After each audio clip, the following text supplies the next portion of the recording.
All right, making the post. You want to throw up the graphic? Hang on, I'll get that up there. I forgot. You can't hear me unless I'm on the damn screen. Yep.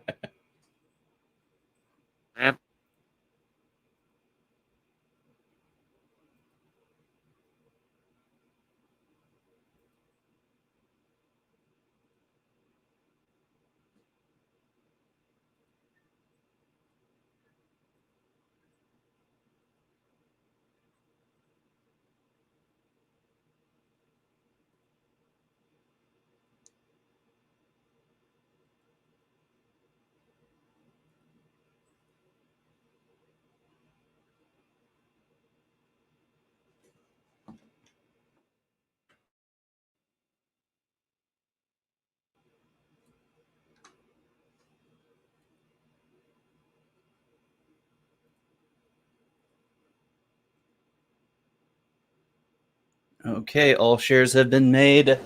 Ready to go.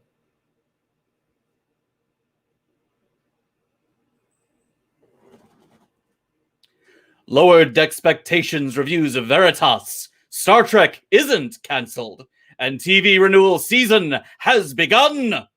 All of this and more tonight on The Real Super Geeks.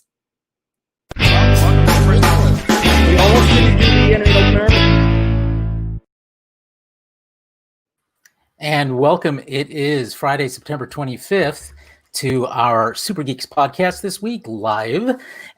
We've got lots to cover this week, so let's do quick introductions of my fellow co-hosts. My name is Carlos Pedraza, and our stalwart producer, Justin Burton, is there. How you doing, Justin? Hi. Doing good. How's everybody? Well, we're about to find out. From Salt Lake City, with a spectacular new hairdo, is Jason Kovalik. How are you, you hirsute so-and-so? Muted, that's what. You fabulous this week, Carlos. Luckily for you, I think our viewers can lip read, and they saw that you said fabulous. And joining us from the Great Waste or the Great Desert State of Arizona is Raul. You were right the first time. Padron. How are you, Raul? I'm great. It's good to have you here this week. Thank you. And from my recovering home state, Travis Linton, who is also one of the admins of Facebook's largest Star Trek groups. So welcome, Travis, and welcome to. You took Lane out of the picture, but your little Pokemon. There he is. Hi, Lane. So I want to make sure we say hello to him as well. And last but not least, we call him the Eyebrows of Doom, Ross Bullock. Ross, how are things in Iowa this week? Pretty good overall. A bit drained up here thanks to an intense week in school, but yeah, statistics. You said that's about you're doing. If your brain is hurting, then you're doing it right. Yeah. All right, we've got lots to talk about this week. At the top of the news this week is this week on Thursday night was the broadcast premiere of the full first season of Star Trek Discovery on CBS, and the early ratings numbers came in, and they weren't fantastic. It got 1.2 million viewers. I forget what the share was, but yeah, it wasn't fantastic. Is this what you guys expected? Pretty much, honestly. Yeah. I mean, it's been out since 2016, 2017 now, so it's rather old show already. So I mean, it's not really going to appeal much to a new audience because a lot of people have already seen it. Yeah, and 1.2 million may not be much, but considering almost everybody streams nowadays, it kind of almost makes sense. I mean, well, it's 1.7 million. and it was following Love Island, which couldn't even keep which couldn't even keep half of Big Brother's draw. So I mean, already like that's problematic. Like it's not where I would put something that I wanted to get people to watch. It should be a little earlier, and it should be behind another scripted television show, in my opinion, not behind not just garbage. Not just reality show, but garbage reality show. What was the time slot it was in? 9 p.m. Central. Yeah. On what day? On CBS. Thursday. That doesn't strike me as prime time. No, that actually is. Thursday nights are one of the highest viewing nights of. That's where broadcast networks put their most prestigious shows is on Thursday nights. That's where the old Cosby Show was. That's where LA Law was. West Wing. ER. Children. Okay, then. But the Dateline, so at that time slot, it went up against Dateline, which had 3.3 million viewers. So, again, I think this is also indicative of the changing landscape of television. Yeah. That I don't think that must-see TV anymore is something to be taken for granted. There's going to be there's been a titular shift in people's viewing habits, and so we've taken a premium show that's been out for 3 years. We're sticking on broadcast television. It drew a 1.7 million eyeballs. If I was CBS, I'd be like, hey, that costs us absolutely nothing to do, so let's keep doing it. And that's an excellent point, Jason, because unlike every other thing that was airing that night on every other broadcast network, this one cost $0 to produce with respect to its broadcast on the network. So any money they made was profit, which the other shows can't claim for that same night or the same time slot. So it's probably, I would call it a net win for CBS, because if it's getting close to 2 million viewers and it's got advertising to support that, it's pure profit for them. So I think it was a smart move. It still was a smart move. It is free advertising for season 3. Sure, which is only 3 weeks away. So it's quite possible that long term this will have been seen as an excellent move on CBS's part. Time will tell. We'll see what those rating numbers look like as the weeks progress in season 1, particularly when they get to the Mirror Universe episodes, because of course those are the faves. So that was Discovery. Anyone else want to chime in on how Discovery did on CBS? The haters. Well, everyone jumped in. The haters are going to have a field day saying, "Oh no, it's failing. They're going to cancel it for sure now." The haters are going to grasp at whatever straw they can to support their arguments. Yep. Haters are going to hate. It could have done great by TV metrics, and they still would have found something to spin negatively. But I'm not overly concerned about its rating numbers. Season 1 and 2 are out on DVD now, so anyone who could watch it who don't have CBS All Access can. So, I mean, I think we've said it's not that consequential. Right. Really. Right. They drew 1.7 million eyeballs with a 3-year-old rerun. Yeah. Yep. That says That's something. an accomplishment. Yeah, it really is. Travis, you were going to say something? I was just going to say you got to tune out those guys, honestly. Well, I thought it was an interest. Oh, I'm sorry, you're not done yet. Go ahead. What? I thought you had more to say. Tune them out and do the choo-choo dance. Choo-choo dance. You should have showed us that like 5 minutes ago. I totally shouted it when I was getting introduced. You guys totally.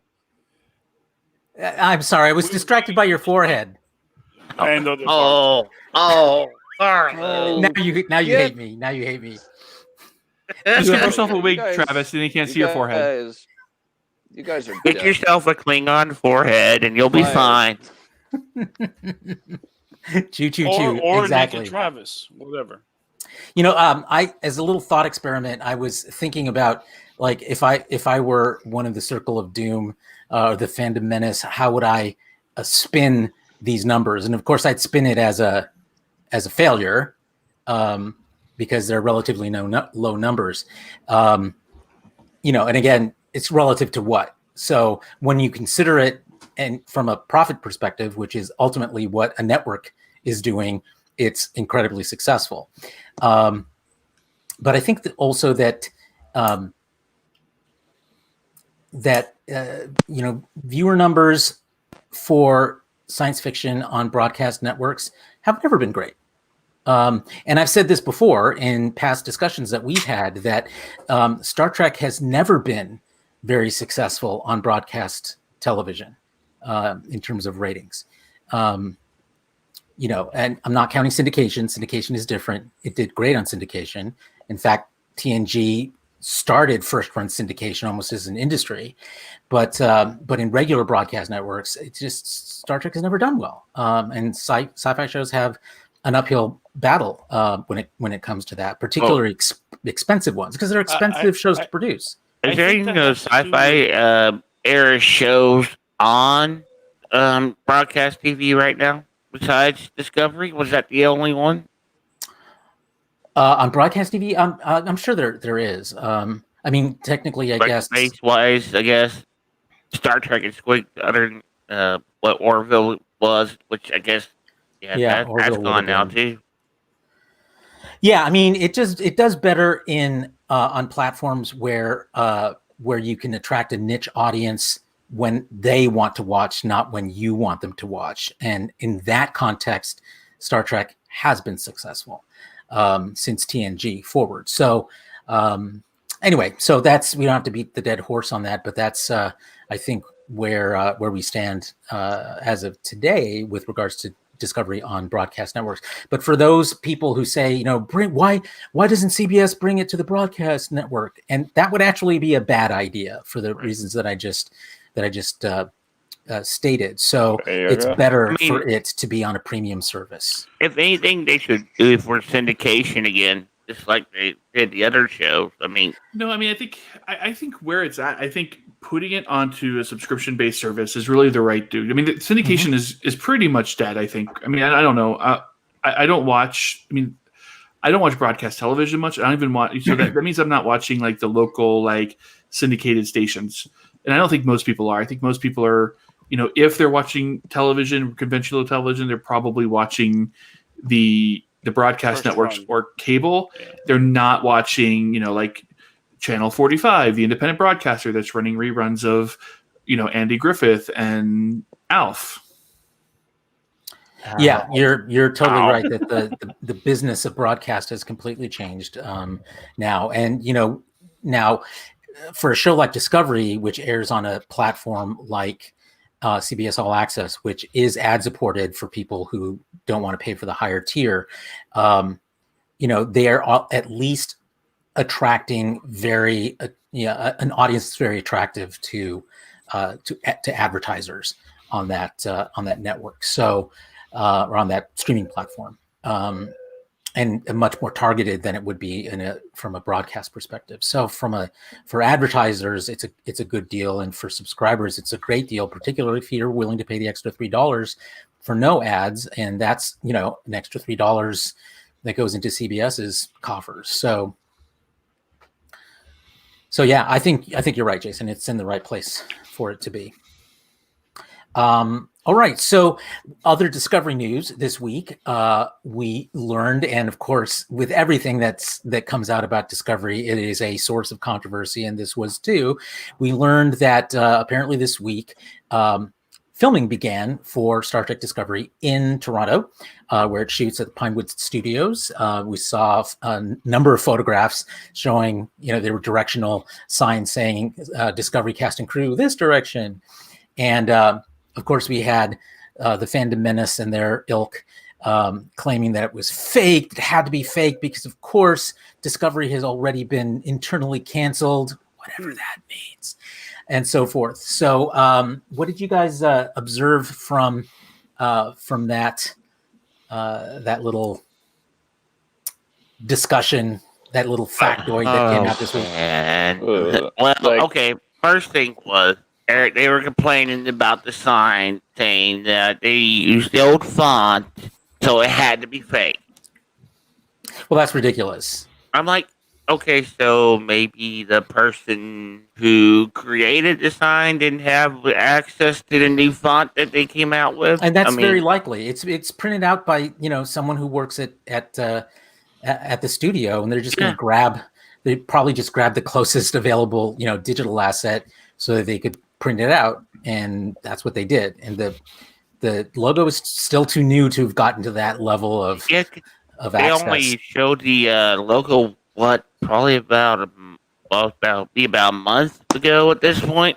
I don't think it's even been a month. Yeah, so not everybody would have access to those files. I mean, these signs are likely already pre-made, so I would say that's a stupid reason. And but they'll look anywhere for a reason, Oh yeah, well, it got so bad that Kowalski asked the person that actually took the photo. They went over this morning and took video.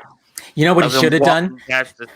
What he should have done is like those hostage videos where they get the newspaper for the day that has the the day and date and everything, and held that next to the sign and gotten a selfie with it. That would have been hilarious. Well, then they would have just claimed, well, they put the sign there and took the picture, so they could post their false narrative. Or my personal favorite excuse was, season 3 was so bad they have to do reshoots. That's what this is. Season 4 is definitely canceled. That's ridiculous. Season 3 is in the can. It's ready. It's ready to go to broadcast in 2 weeks. So it's weird. Oh, hey, look, the sun. Seal. Here comes the sun. Here comes doo. Welcome, late but appreciated. Thanks, son, for joining us. Yeah, after having your tooth pulled, the days kind of just like blurred together. Yeah, it certainly does. In that case, you get bonus points for making it onto the podcast, given that you had a tooth extraction today. Yeah, really. Well, it wasn't today. It was Wednesday, and I'm still reeling from the effects. So. Ooh. Hey, Ralph. Yes. Were you going to ask Raoul something, Justin? I just forgot what it was. Oh, okay. Well, when you think of it, let us know. Son, just to let you know where we are, we're talking about the news that came out this week from photographs that were taken on the Pinewood Studios lot in Toronto that Star Trek Discovery Season 4 has begun production. And of course, it was a source of controversy with the typical fandom menace folks claiming that it was faked. And of course, it's been canceled. And Alex Kurtzman's been fired for the 6th time, et cetera, et cetera. Okay, so that's where we are. I know Ketwalski did a video on this, and I'm sorry, Mr. Ketwalski, but the same skepticism we give to Midnight's Edge, I have to give to you because you only showed one photo, and that one photo, I have to say, is not enough. He shared a video this morning. Yeah, they also got a video in addition to that. I myself, just before you came on, was advocating that they should do it like a hostage photo where they have the newspaper showing the day and date, so that they can verify that it was taken. Proof of life for Discovery. A better example would have been someone doing a weight loss photo for a before and after. A bit less sinister. Okay. They also had the Toronto film. I guess they're where they list all the film productions in the area, the Toronto, whatever it's called. They it's a local. Retweeted it and verified that this was accurate. So I'd say that's a pretty convincing deal. Well, and the other thing is that the Toronto film industry is showing Discovery is cleared for production. Like, so they're following the COVID rules, ready to go. Like, listen, I get it. You hate the show. You want it to fail. Too bad, suckers. We're getting in season 4, so suck on it. And speaking of sucking on something that they were claiming was canceled, did anyone else notice that Star Trek Strange New Worlds is going to be starting filming soon? Yes. Yep, that was there too. Mm-hmm. It's weird because I had like a freaking opposite reaction when I shared the photo. Like I And had people like coming to me like, well, we got this covered, like said that it was renewed 9 months ago, so of course. And I was just like, we got this covered, really? I mean, we probably should do a segment on one of the podcasts with all of the websites you should not believe. And have them all up on a card. You mean the sites that have news as fake as my hair? Yes. Your hair is fake. Your hair is fake. By all of these commentators, like I hear, and I pull a mirror and just. Like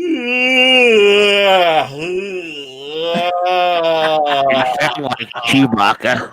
I'm trying to. Well, it's like we talked about this last week, but the whole thing that Doomcock was saying that what's his name from The Mandalorian? Fuck Doomcock. Pedro Pascal. Pedro Pascal, thank you. That he had walked off the set, and now that he is not doing any of the physical acting, he's only doing the voice acting for the character. Not 4 days ago. Not 4 days ago. Like a bunch of outlets. Sole source was Doomcock on that. Yep. Pedro Pascal wasn't even doing the next season, and I'm like, the fuck. And the next day, Pedro Pascal was tweeting, "Hey, can't wait for season 2 of The Mandalorian to come out."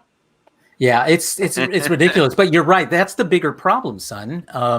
Is that these sites grab at whatever they think is going to get them clicks, and then they start spreading it. And the more it spreads, the more people believe it, even though there's no facts to back it up. And we've seen the same phenomenon before with you'll remember the whole 25% difference thing around Star Trek copyright. That bullshit. It was the same thing. It was a complete misconstrol of what was actually stated, and now it is taken on faith by so many people in the fandom. I cringe every time I hear that, because that was started by one person and it spread. I mean, I remember the person that started it, and it just spread. And I'm like, every time I hear it, I'm like, are you kidding me? The person that started it, the person who started it had.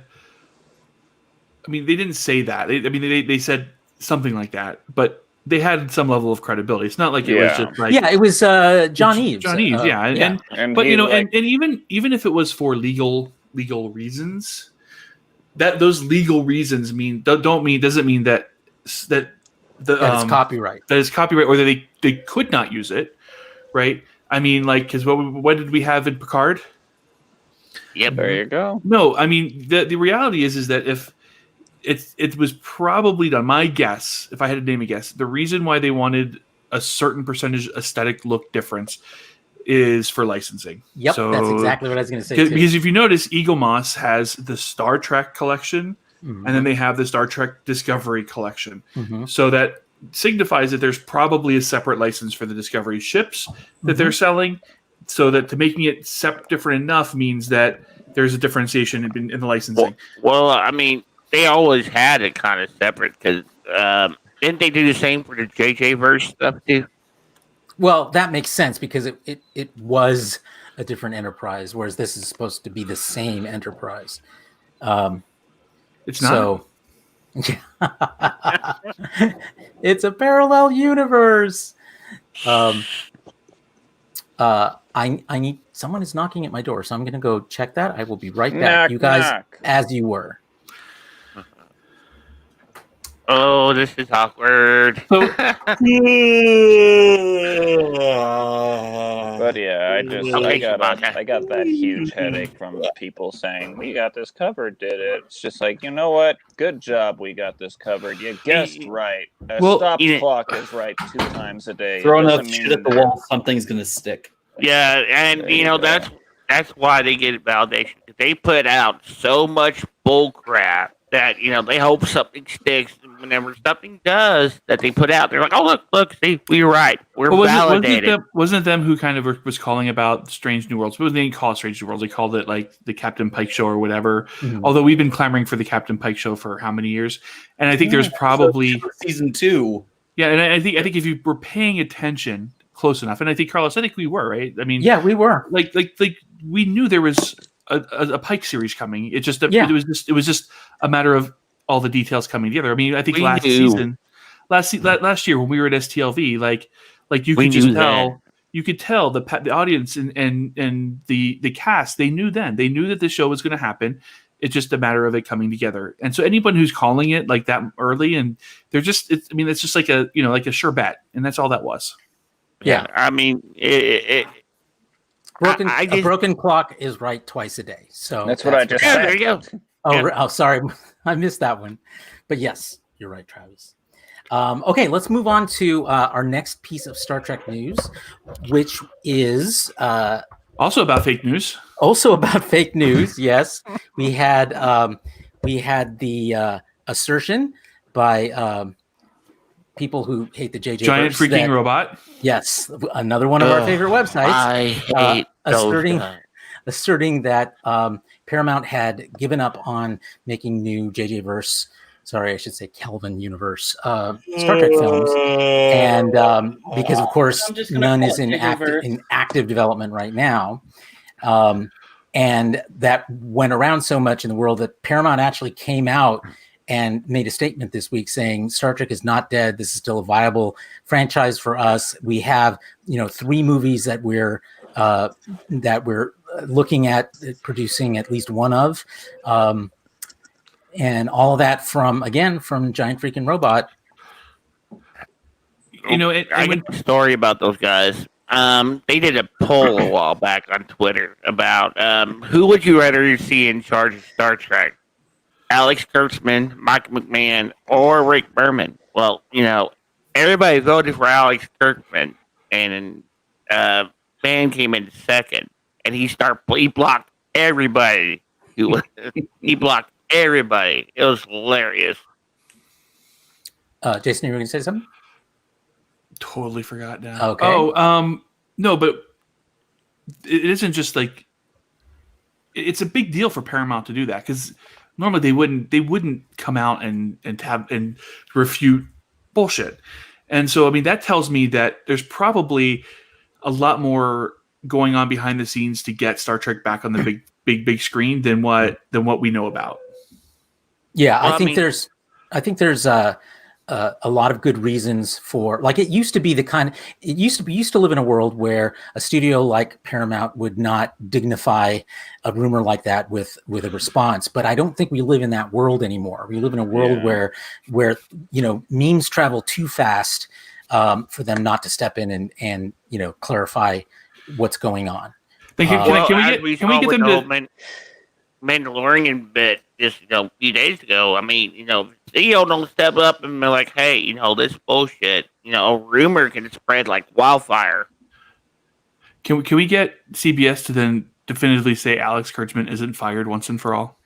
I think why I think they're not doing that because they enjoy being able to trot him out at different events or have him do interviews or whatever, constantly proving them wrong. And they get tickled by that. They've got to enjoy it. It's Carlos, have you noticed that every single time one of these rumors circulates that he's fired, here comes Alex Kurtzman on some type of press release, like literally days after? Yeah, I think that they're having fun with it. Why not? I would. It's better to. It's more strategic for them to sort of rub it in their face constantly than to put out a statement saying he is not fired, which it cedes more power to these people than they deserve. Yeah, you get right. Doomcock's voice spot on there, Carlos. Yeah, are you not telling us something? So really, it's just a question of which of the 3, productions that are out there. And I'm curious what you guys think. Which do you think looks to be the most viable? Number 1, Noah Hawley's Star Trek, which is now said to be set in the Kelvin universe, but with an entirely different crew.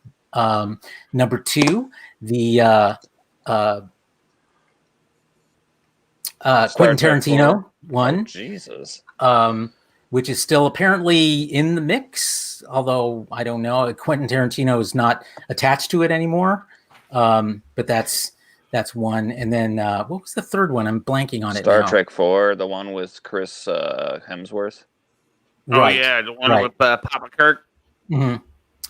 So those are the three, and my guess is Paramount is probably running a lot of numbers around cost, and because of course with Chris Pine, Chris Hemsworth, Zoe Saldana, they're all A-list stars now, and that just ups the cost for a movie like this. So they've got to weigh that against potential returns at the box office, plus the long-term income coming from, streaming and Blu-ray, etc. So they're not in any hurry. I don't think they need to be in a hurry. But that's my opinion. What do you guys think?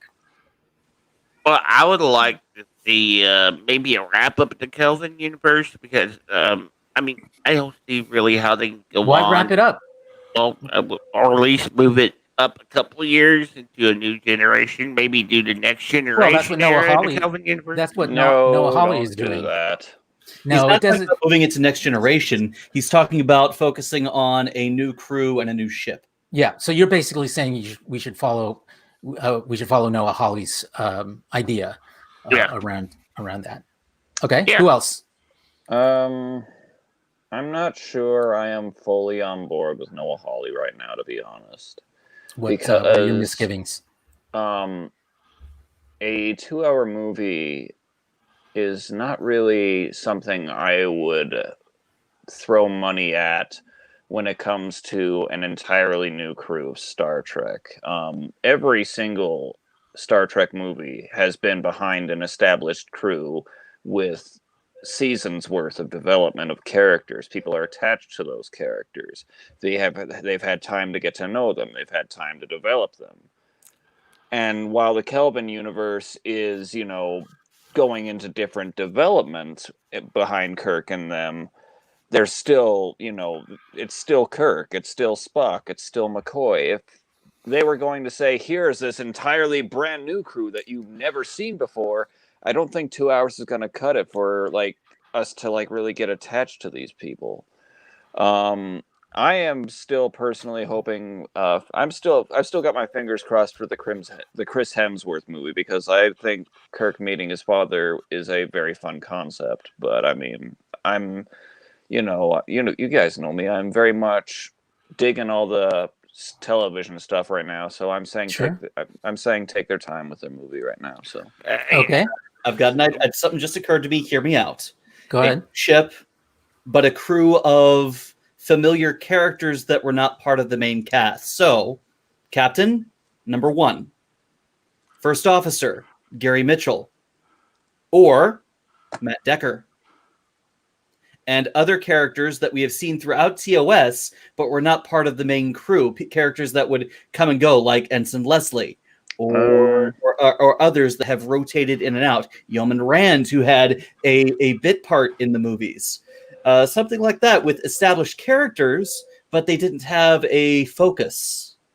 I would question that still, mainly because, people outside the Star Trek universe are not going to know who Matt Decker is. They're not going to know who Gary Mitchell is. They're not going to know who Yeoman Rand is.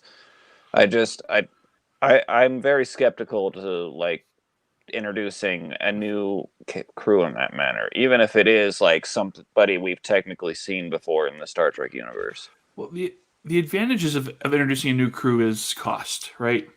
Yeah, because you can, and that's a big deal. Because you can go and cast relatively newer stars. You're not paying for a Chris Pine, Chris Hemsworth, Zoe Saldana kind of money. And of those three, I think I imagine Zoe and Chris Hemsworth are the big dollars, right? Yeah. Mm-hmm. You can cast, lesser known people, and you can, tell a more compelling story.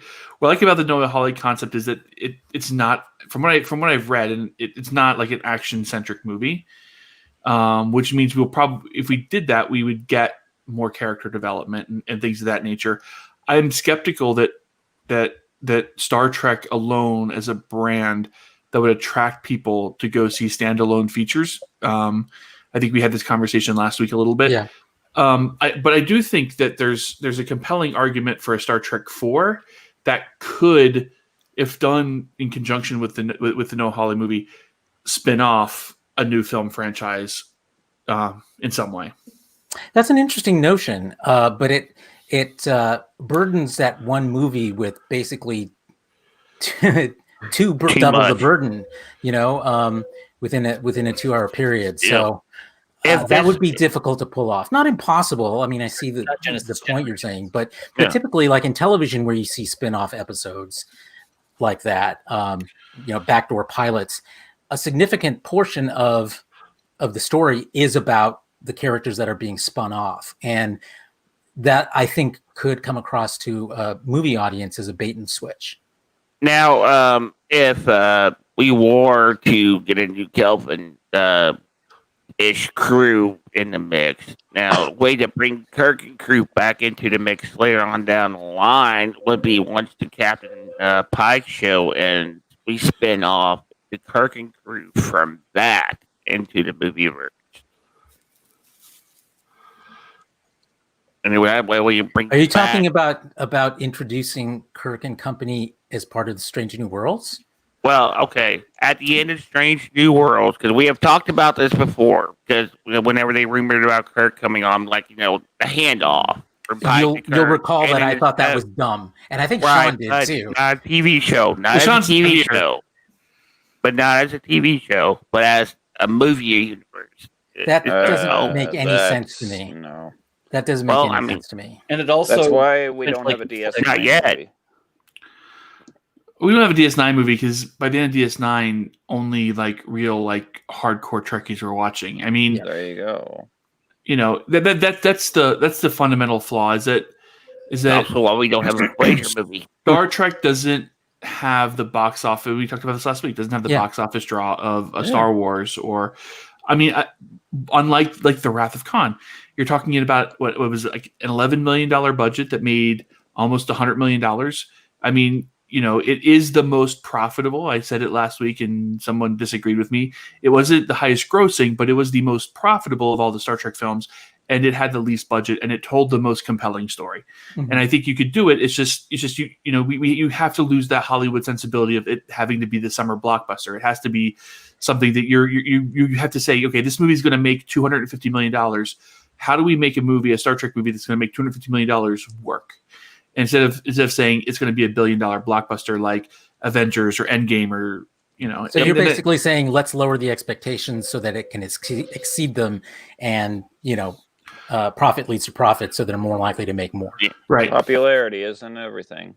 Yeah, I mean, if we bring in a cast that isn't going to break the bank, and you make the movie at budget, and you just slowly build it up, I think it's actually a sensible thing to do. Instead of trying to sure, but they're not going to be able to do that with the Kelvin cast.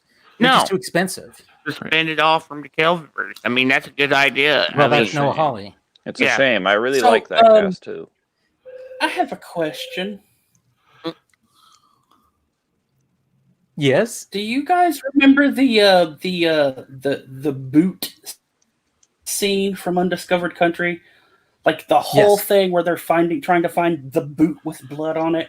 That's a great movie, and I like that scene. That's going to be the Quentin Tarantino movie. Because Quentin Tarantino is obsessed with fucking feet. Well, maybe so.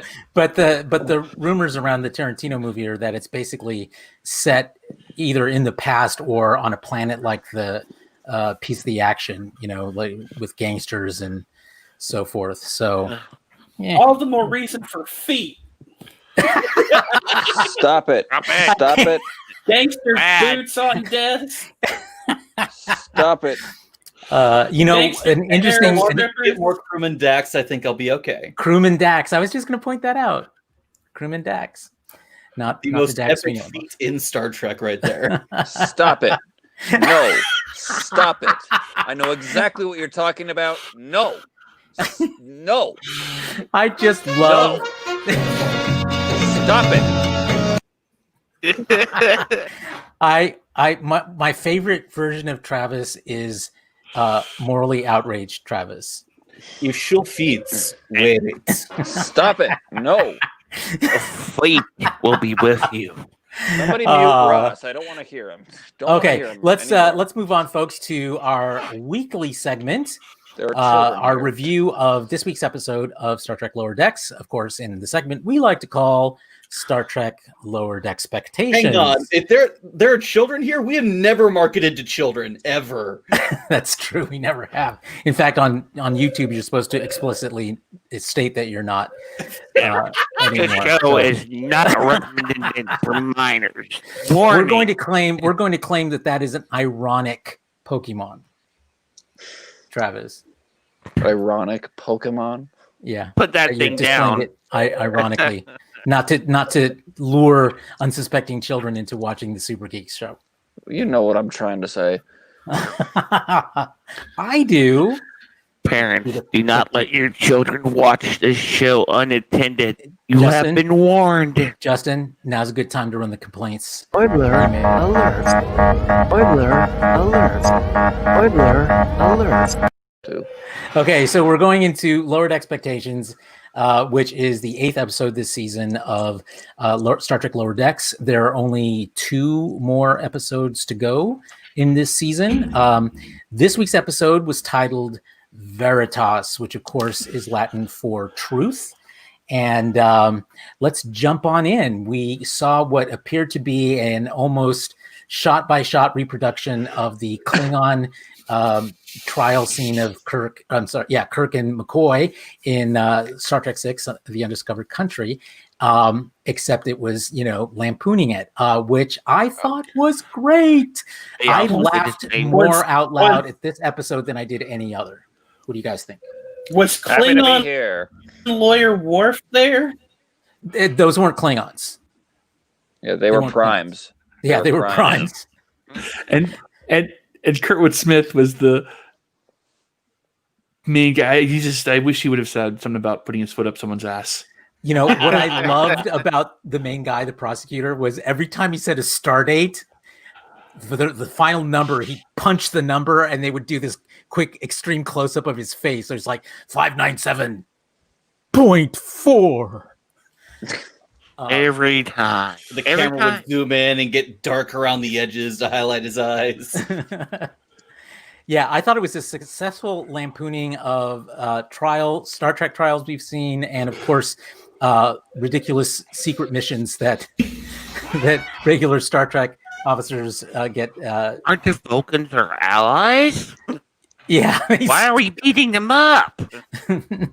This was easily my favorite of the series so far. I laughed really. Tell us why, Travis. Number one, just because I loved that entire bridge scene where they sneak onto the bridge and they're like, "Oh, because they're late. We'll do what you want to do, Captain." I think you know exactly what you want to do. Just like trying to play it off all cool. I was laughing really good. I also laughed super hard at a lot of the dialogue, particularly Boimler's big speech of you're just trying to get us to say something to incriminate our captain, Drumhead. Yeah, when he said Drumhead, and then he did the mic drop with the truth, with the horn of truth. That was classic. I laughed for a minute. I had to pause the stream to laugh. But another thing, I think the biggest reason I really like this one so much is because it really is the episode that encompasses what Lower Decks is. It's about the officers below decks who just don't know what the bridge crew's up to. This entire episode is just them why is our captain in this situation right now? And why are you guys trying to tell us things that we don't know about? It was very much I just absolutely loved how poking fun how much it was poking fun at the very Next Generation episode that this series is based off. It's just I had a blast with it. Who else? I can't even watch The Boys now without seeing Boiler. Every single time Quaid comes on, every single time he comes on, I see Boiler. It's bad. Who else wants to weigh in? Yeah, I think it's easily one of the best of the season so far. It's probably, one of the funniest episodes of Star Trek ever produced. Again, I say, kudos to Mike McMahon for kind of finding the humor in Trek. It isn't just, like I said, it isn't just obscene humor that's stuck in there for the sake of having jokes. It's smart humor. It's smart laughs. I don't feel bad laughing afterwards. And I loved Rutherford and his like continual blackouts. Gorn wedding. Stealing the bird of prey, and then the Gorn. It was, I don't know. I watched it again. I watched it a second time, and then I don't know if any of you watched it the second time. Oh yeah, I watched it multiple times. Did you guys notice Tendy's? So did you guys notice Tendy's reactions every time they bring up the bird of prey?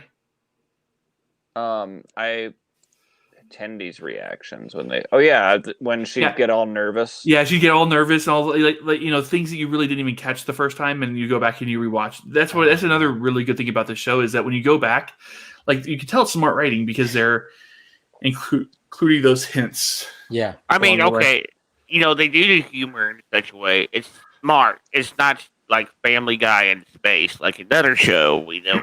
I mean, they actually plant it really well and make it part of the story. And I mean, it makes you laugh every time. It's not stupid humor, actual humor. I need to say that I actually introduced my sister to this show. Now, my sister is, everyone in my family enjoys Star Trek to a certain degree. My sister, Jessie, she's the middle sister. We grew up with TOS, the original series DVDs that Dad would bring from Best Buy or wherever he got them from every now and then. Jessie does not care for shows like Discovery or Enterprise. She has yet to see the entirety of Picard, but I very much said, Jessie, you need to watch this show because it's a very pleasant surprise right now. And we've been watching it together every single week, and we are just having a blast with it. She's very much appreciative of the show, mainly because she said it's about time that Star Trek had a bit of a genre change, and isn't afraid to embrace this comedic side in the way that it is. And it is very smart writing, and she is very much having a blast with it. Excellent. Ross, where do you weigh in on this episode? This episode, oh my God, it was my life in the Navy. I'm going to beat this dead horse for the entire time we do this. We talk about the series because I lived it. I literally lived it. I've missed major events because I was stuck doing a job in the bowels of the ship or somewhere else where I couldn't hear a speaker. I've been roped into a task because I was doing something in the middle of a rather busy space. I've had to kind of sneak into where I was supposed to be and play it cool while trying to keep things going. I've done almost each and every one of the things they detailed in the show, except go on, secret commando missions and stealing ships and that sort of the more outrageous stuff. But this was me. Did you guys have a favorite of the stories that were told by each of the major characters? Bluffing their way through on the bridge was definitely my favorite. Just rule of thumb, I said it last week, no wrong answers is a fucking trap. Who else? As well Explain as the bridge, it to them. Go ahead, as Travis. the bridge, I very much loved Tendy's story, mainly because just the way it ends. Like, it starts with her in the conference room, and she's all happy, like, oh, I'm going to make the captain's chair all clean. And then she gets roped into this just top secret mission thing that she has no idea what's going on. And by the time it all finishes, she just plays it off and just resumes her cleanup duty of the conference room. I was very much appreciative of that. But I also really loved Ta'ana mistaking this other ship for a Cerritos in a parallel dimension. that was great. I love the captain, a woman with the beard. The Boimler was an insect. The Mariner was a weird alien. The security chief was that species that euthanizes their adults at age 60. They all look the same.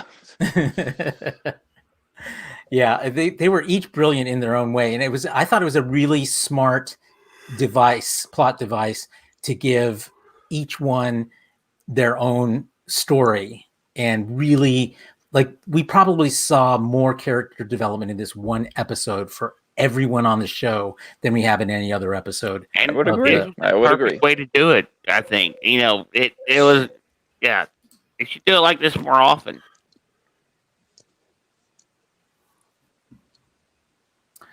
Who else? Jason, what was your favorite of the stories? I think Rutherford's just him continually blacking out and that's what really and in that him blacking out, like the story would progress a little bit, he'd black out, and then the story would progress a lot when you woke up, and I thought it was a very clever plot twist. Yeah, I thought it was a great use of the cybernetic implant device, that it kind of has its own way of doing things. Son, did you get a chance to watch it this week? No, I've not been watching lately. Okay. Sad. All right. Justin, which of the stories worked best for you? I like Rutherford's story because the blackouts were just epic every time we woke up, and then the bit at the end was awesome. Where Q showed up. Oh, the Q, yeah. Go bug so well done, and it would be how I would expect you to show up in a show like this. I mean, it wasn't over the top. It wasn't anything too crazy. It was perfect. It was a flashback, and then the bit at the end, and that was just perfect. I just loved how she shit talked. Like, nope, not today, Q. I ain't got time for your shit. Oh, but Picard is always and he called quoting Shakespeare and drinking wine. And he called her Mariner, like he was on a first name basis with her. So it's like there's a history between her and Q. It's sort of like just like her and Vosh, him and Guinan. Q and Vosh. Yeah. And Q and Guinan. Yeah. Still never. You ever notice Q likes women? Q really likes women who don't like him. Yeah. Q and Guinan, Q and Vosh, Q and Mariner, and Janeway. Well, Janeway at least developed a mutual respect towards the end of Voyager, at least. You almost mated with him. No, not so much that. It's like the episode Q2 after Junior is, he's reformed and he gives Janeway a bunch of roses. There's a moment where Q and Janeway are just in the ready room and they're just giving each other this look that just shows gorgeous chemistry and oh, we're friends, but we hate each other type of way. It's a very cute moment. I mean, it's like that in Death Wish too. I mean, of all of the things we'd ever seen of Q up until point, Janeway is the only person that goes, "Look, I've read all the files about you. Of all the stuff that's going on, you're not a liar." And he goes, "Oh, that's so sweet." I still think Cisco has the best solution for Q. Yes, Cisco was. Yep. Yeah, and that was the one time he ever fucked with Cisco. The only time he ever fucked with Cisco was that one time. That's the only time they ever had him on DS9. Yeah, but he kind of got bored with him, probably. Yeah, I mean, it was still fun. DS9 didn't need Q. I mean, who needs Q intervention? Who needs Q intervention when you have literally the entire galaxy trying to do whatever the hell to a space station every week? Not to mention a small pantheon of gods and outcast gods vying for control. Right next door, too. And then shape-shifting gods. There were more than enough omnipotent beings to fill that roster. The Q really wasn't needed. Did we lose Ro? Yeah, he was having trouble staying awake. Oh. It's late at the end of the week. Picard's no fun. He's always quoting Shakespeare and making wine. I think that's the best line of the series so far. Yes. I love how this show, I know we said it before and I'll say it again. I love how this show brings in canon bits and pieces from all the other series and movies and just peppers them just at the right moment. Speaking of all series, so since we're talking about Q, can we talk about Jonathan Frakes wanting to make a Q movie? Yeah, let's talk about that. I read that this week and I was like, wait, what? Yes. The only way I would. I know you wanted that reaction, but it's true. Jonathan Frakes said in an interview that he had made a proposal to make Star Trek movies centered around Q. Oh my god! Well, the only way I would do that is if it's on his second win as a Starfleet officer, and Q shows up to torment him. I would look. There's actually quite a bit of untapped potential in exploring the Q period. The problem is nobody has the right mind on how to fucking do it. Yeah, when you have an omnipotent creature, the first thing you have to do in a story is to make them not omnipotent. Right, and you do that in the continuum, right? So the story happens in the continuum, not on a starship in our universe, but it happens in the continuum where now they're no longer the omnipotent powers that they are here. Yeah, but what kind of stories do you do in the continuum? This is where I say you have the problem with nobody understands how to tell a story like that, because anybody who does try to tell a story like that will wind up telling what dreams may come. Oh, I'm not familiar with that. Are you talking about Robin Williams? Robin Williams. Yeah, the Robin Williams movie where he's like chasing after his suicided wife through hell.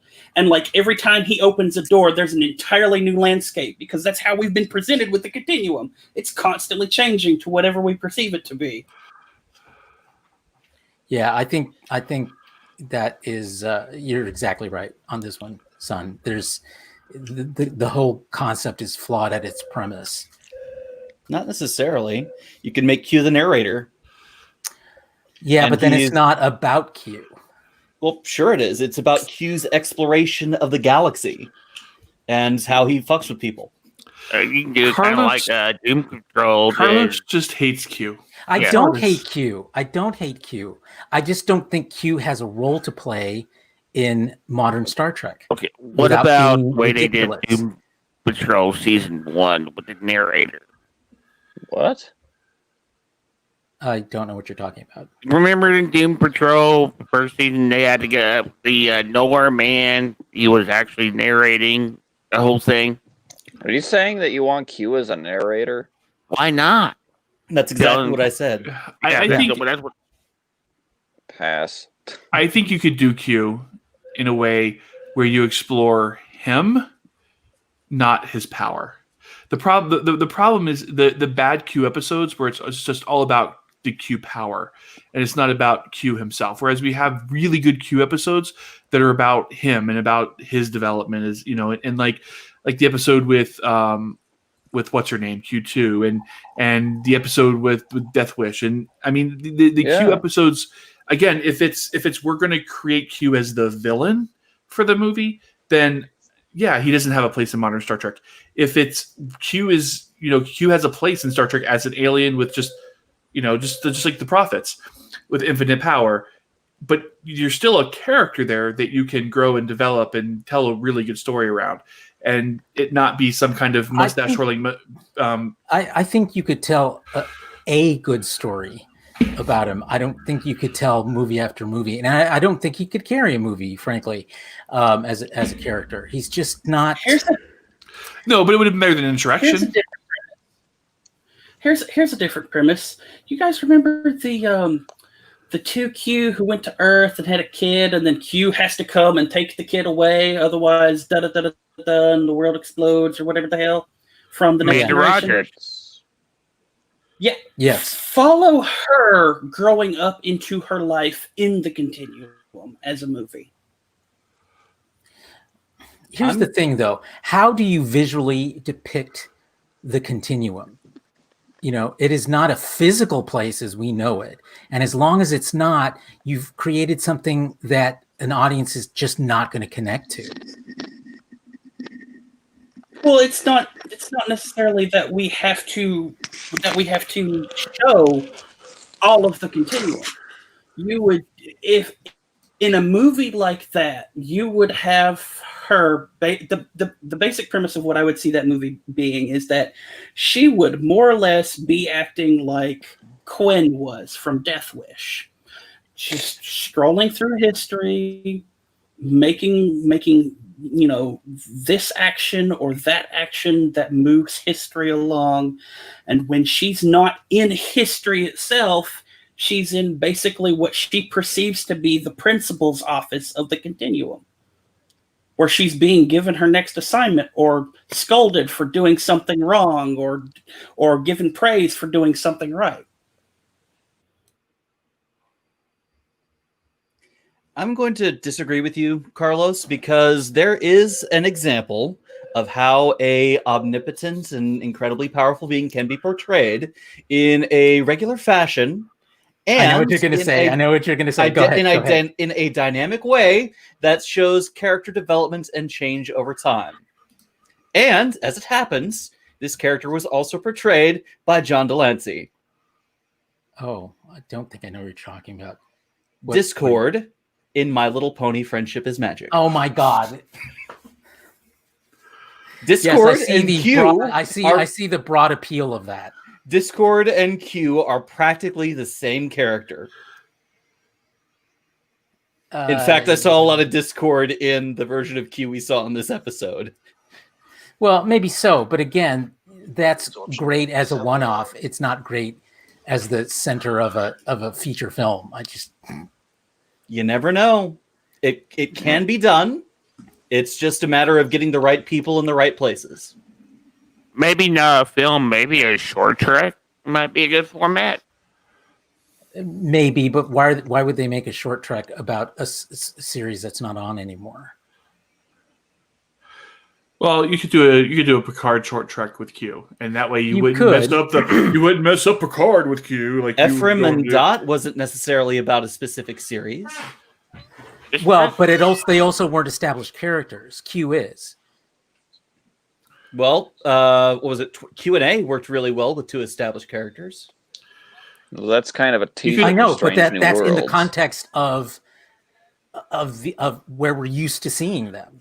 You could totally do a short trek with Picard after he's assumed the Golem body and play some humor off of Q being like, Picard, what is this? Even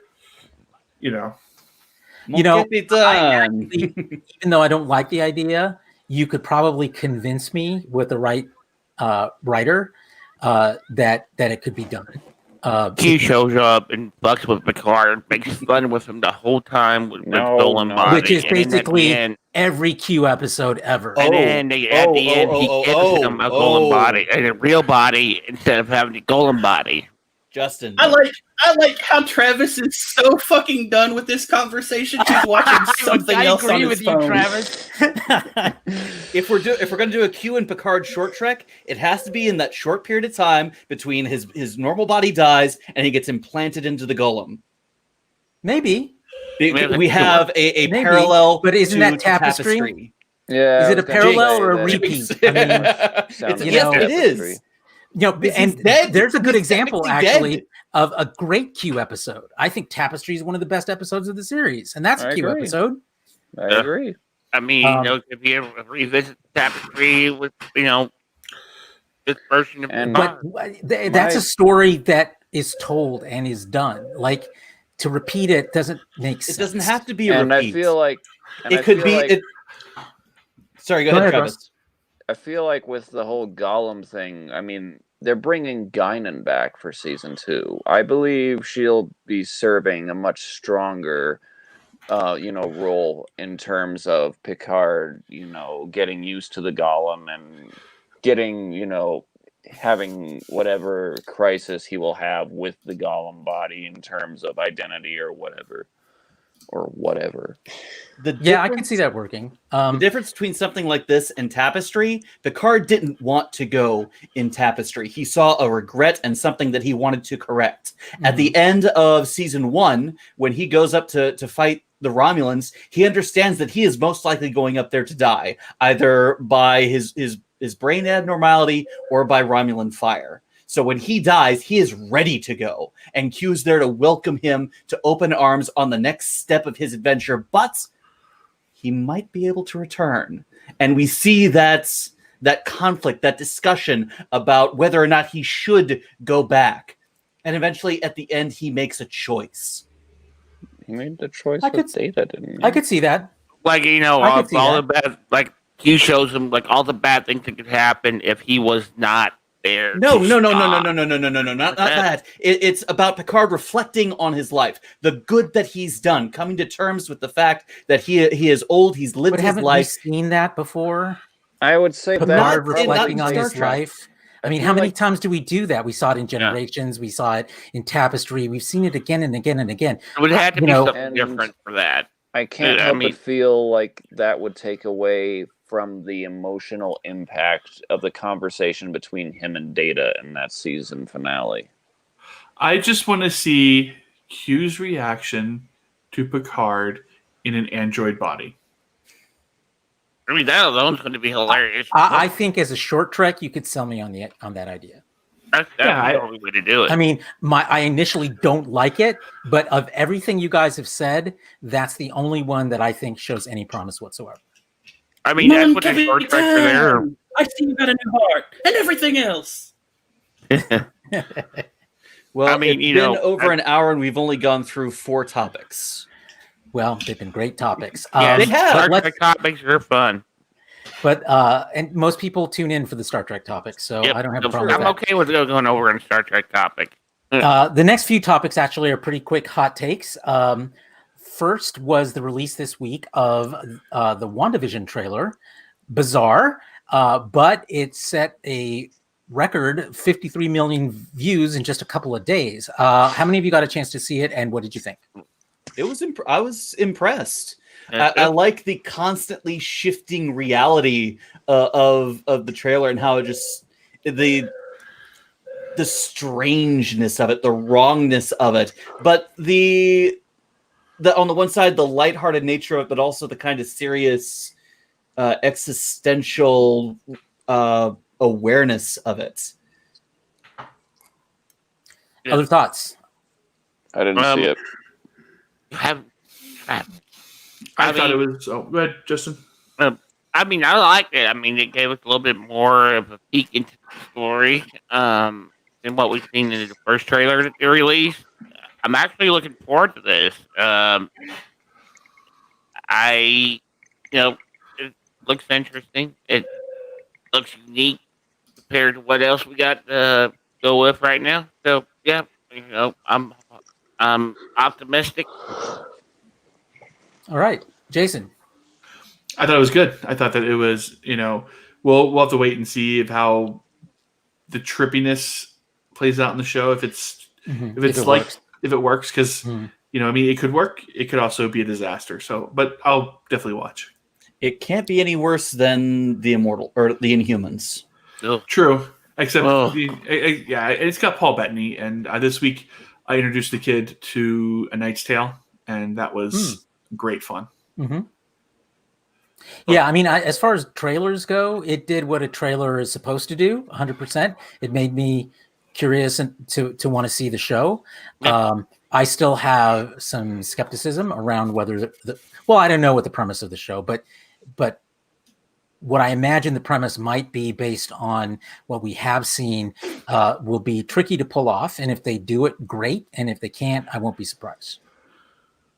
I'm kind of wondering exactly how they're doing this too. I mean, wasn't she the holder of the time stone or something like that? There are a lot of theories out there about about why the realities are, why there's so many like competing realities as part of the show, most of which are centered around Wanda's kind of reality warping powers. So, I mean, we'll see. Again, whether it's enough to sustain a full series, we'll see. Anybody else watch it who wants to comment on it? All right, then let's move to some movie news. Sorry, I was watching it while you guys were talking. Mm-hmm. Still don't know what the hell is going on in this TV show that looks like that is the exactly Ring. correct. So, That's exactly correct. We don't know what the hell is going on, but it visually is enticing, and like I said, it makes me want to find out. I just hope that what I find out is what I want to see. Perfect. Yeah. Yeah, that's what I'm hoping too. Because I would be very disappointed if they lead us on like this. Only for it to suck. Okay, so let's move on to movie news. So this is really more about movie economics news, as we're starting to see the results of the theatrical experiments coming in, and they don't appear to be very great. With Mulan and Tenet basically being the guinea pigs here, or perhaps the metaphor, the better metaphor is the canary in the coal mine, because and I think we talked about this a little bit last week, that the economics of these huge blockbusters, there is no other way for them to make their money back other than a theatrical release, not in a pandemic.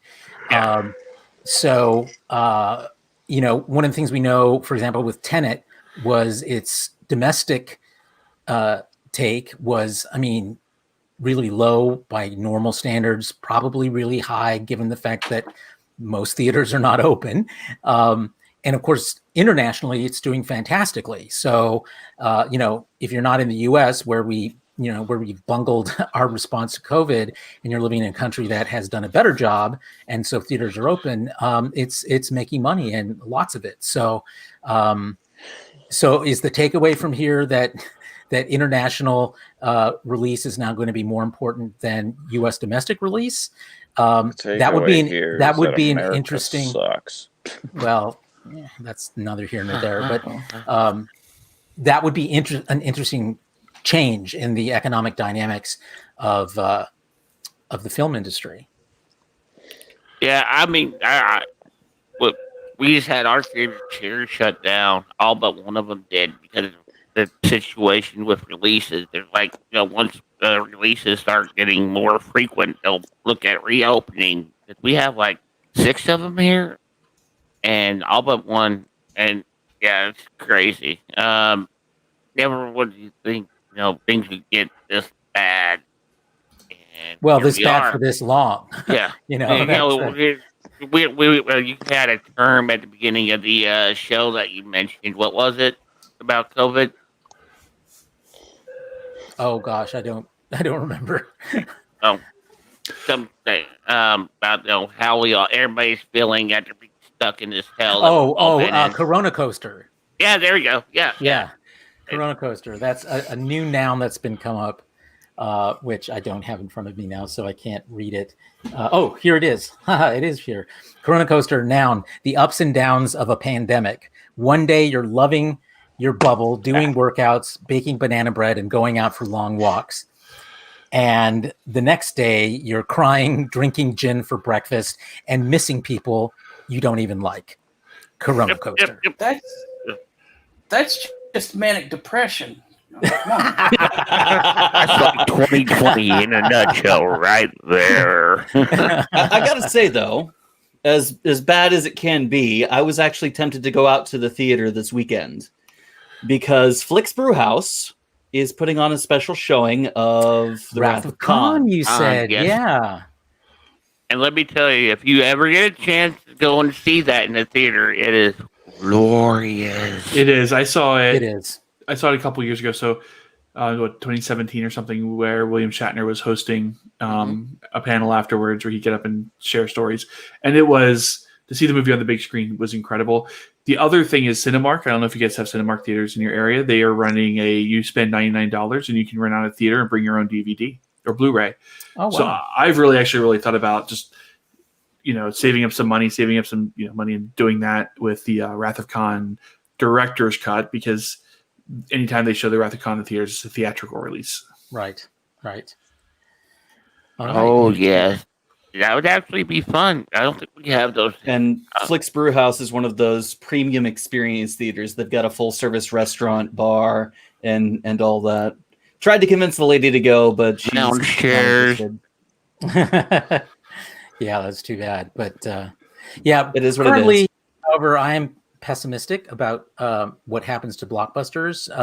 I forget, there was a Facebook discussion about whether they should do a digital release, whether they should wait until theaters can truly reopen, and what the pros and cons are. And I weighed in on waiting to release until movie theaters are open again, because they're basically just going to for sure lose money if they release them the way Disney has released Mulan, and I forget which studio it is that did Tenet, but I the way they too did am Tenet. pessimistic on blockbusters. Did you know there's only 2 left in the United States? One in the continental United States and one in Alaska.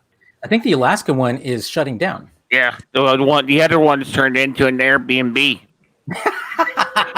That's hilarious. I think we're going to see content shift. I think the idea of the summer blockbuster, I think that's just going to be a dinosaur. I think we're going to see a shift back to lower budget movies, as long as even next year when we have a vaccine and things can start opening up. I think that people's habits have changed. It takes 31 days to build a habit. I think it's going to take a while for people to return to the theater in mass like we've seen before. Mm-hmm. And I think that we're going to see a period of time where the blockbuster as we know it will be pushed aside for lower budget, more character driven stories, for a few years. And then, of course, over time, I think you'll see a resurgence of them. Now, see, the only problem with doing it. Go ahead. The only Sam. problem with digital releases is, one, they can get pirated like super easy. Well, so everything automatically gets they're going to pirated. lose money. Just like you were saying, theaters, they get whatever kickback they get from their theater plus their box office ticket. So It's not really a kickback. They have to split proceeds with theaters. yeah, well, they still get all. It's just so many variables. I don't really. They're simply not. The economic argument that by releasing digitally, they get to keep 100% of the take as opposed to 50% or whatever the share is with movie theaters, but they're still not getting enough views. They're not making enough money, even being able to keep 100%. It's not making up the difference. How much was Mulan? Like $35, $30. Yeah, I would say movie night out. Mulan's price point was a little too high. I think if they had lowered the price point, they probably would have made a lot more money. Maybe. It's really, to me, that would be. I would love to see some data on customer demographics for Mulan. My guess is that they calculated that their best bet for making money was marketing to families. It's based on a cartoon, and that the price point at $30 was great for a family because they're going to spend twice that or more to take their kids to a theater to see it. So so for a family, the $30 price point is fantastic. For me, as a single person, $30 is 3 times too expensive. Well, with everything the way they are in COVID right now, anyway, $30 can be gas for your car or groceries or, money for a bill for those who are out work. $30 might be a perfect thing for, that, let's say go for a family, but for a single person, yeah, that's just, no. But you also have to think about the initial sticker shock, right? So you're going to pay $30 to see Mulan. yes, I get it. I have a family of 3. We're going to pay $10 a ticket. It's going to cost me $30 to go see Mulan at the theater. But when I hear I got to pay $30 to see Mulan, like that there's still that psychology that I have to overcome and do the math and figure, oh yeah, that's about what I pay at the theater, if that makes sense. And I think that was working. Are you saying most people wouldn't do the math? I'm seeing a lot of people probably didn't. A lot of people thought, well, $30 to see Mulan, I'll just wait till it comes on Disney Plus for free. In December, yeah. That's what I'm waiting to do. And see, they probably shouldn't have mentioned that's when it was coming out, because then everybody be like, we'll just wait for it to pop out on Disney Plus. I mean, they did mention it. They announced it right away. Yeah, they probably should have kept that part under wraps and just left it hang on digital release for a little bit, and then surprised everybody with Disney Plus release. I don't know. In some ways, because what they did for the $30 is that's on top of Disney Plus. So you have to be a Disney Plus subscriber. I think this is how it worked. You had to be a Disney Plus subscriber first before you could pay the $30 extra to do that. So, so for people who didn't want to pay the $30, them waiting until December to see it is still money in Disney's coffers, because you have to become a subscriber or remain a subscriber to do it. Either way, that's a plus for Disney Plus, but it's still a minus for the actual film and its profitability. But then you're also, by putting it on Disney Plus that way, or whatever it's called, you're also limiting it to the Disney Plus subscribers. Well, that's true, but they have a lot of subscribers. 54 million on a nation of in a country of 360. So, I mean, yeah, but you look at numbers, theater numbers, 50 million out of 320 million is still that's a hell of a lot of people for a theatrical release. Right, but what I'm saying is so of the pie, the $360 million US people, right, that go see a movie. That's the pie, right? So now you're automatically contracting that pie to a 60 million. But you do that anyway. Just the demographics of how you're marketing something like Mulan, you're going for a slice of the total population. You never ever in your mind said our real target is the entire U.S. No, they're figuring out which is the best and most profitable chunk of that, and that's probably fairly represented by the people who subscribe to Disney Plus.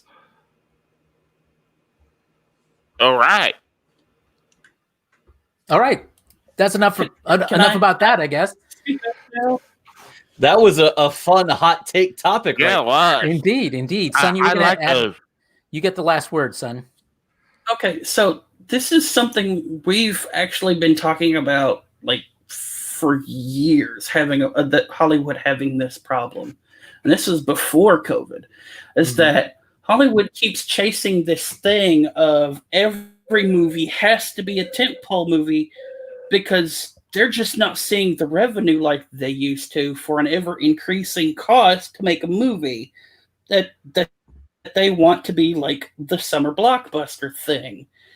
And as much as we talk about the virus itself forcing this effect on Hollywood, it's something Hollywood has needed to do, and it's just that the virus itself is forcing Hollywood to probably do it, to make a shorter, smaller budget, character driven story for fraction of the cost of I would love to believe you.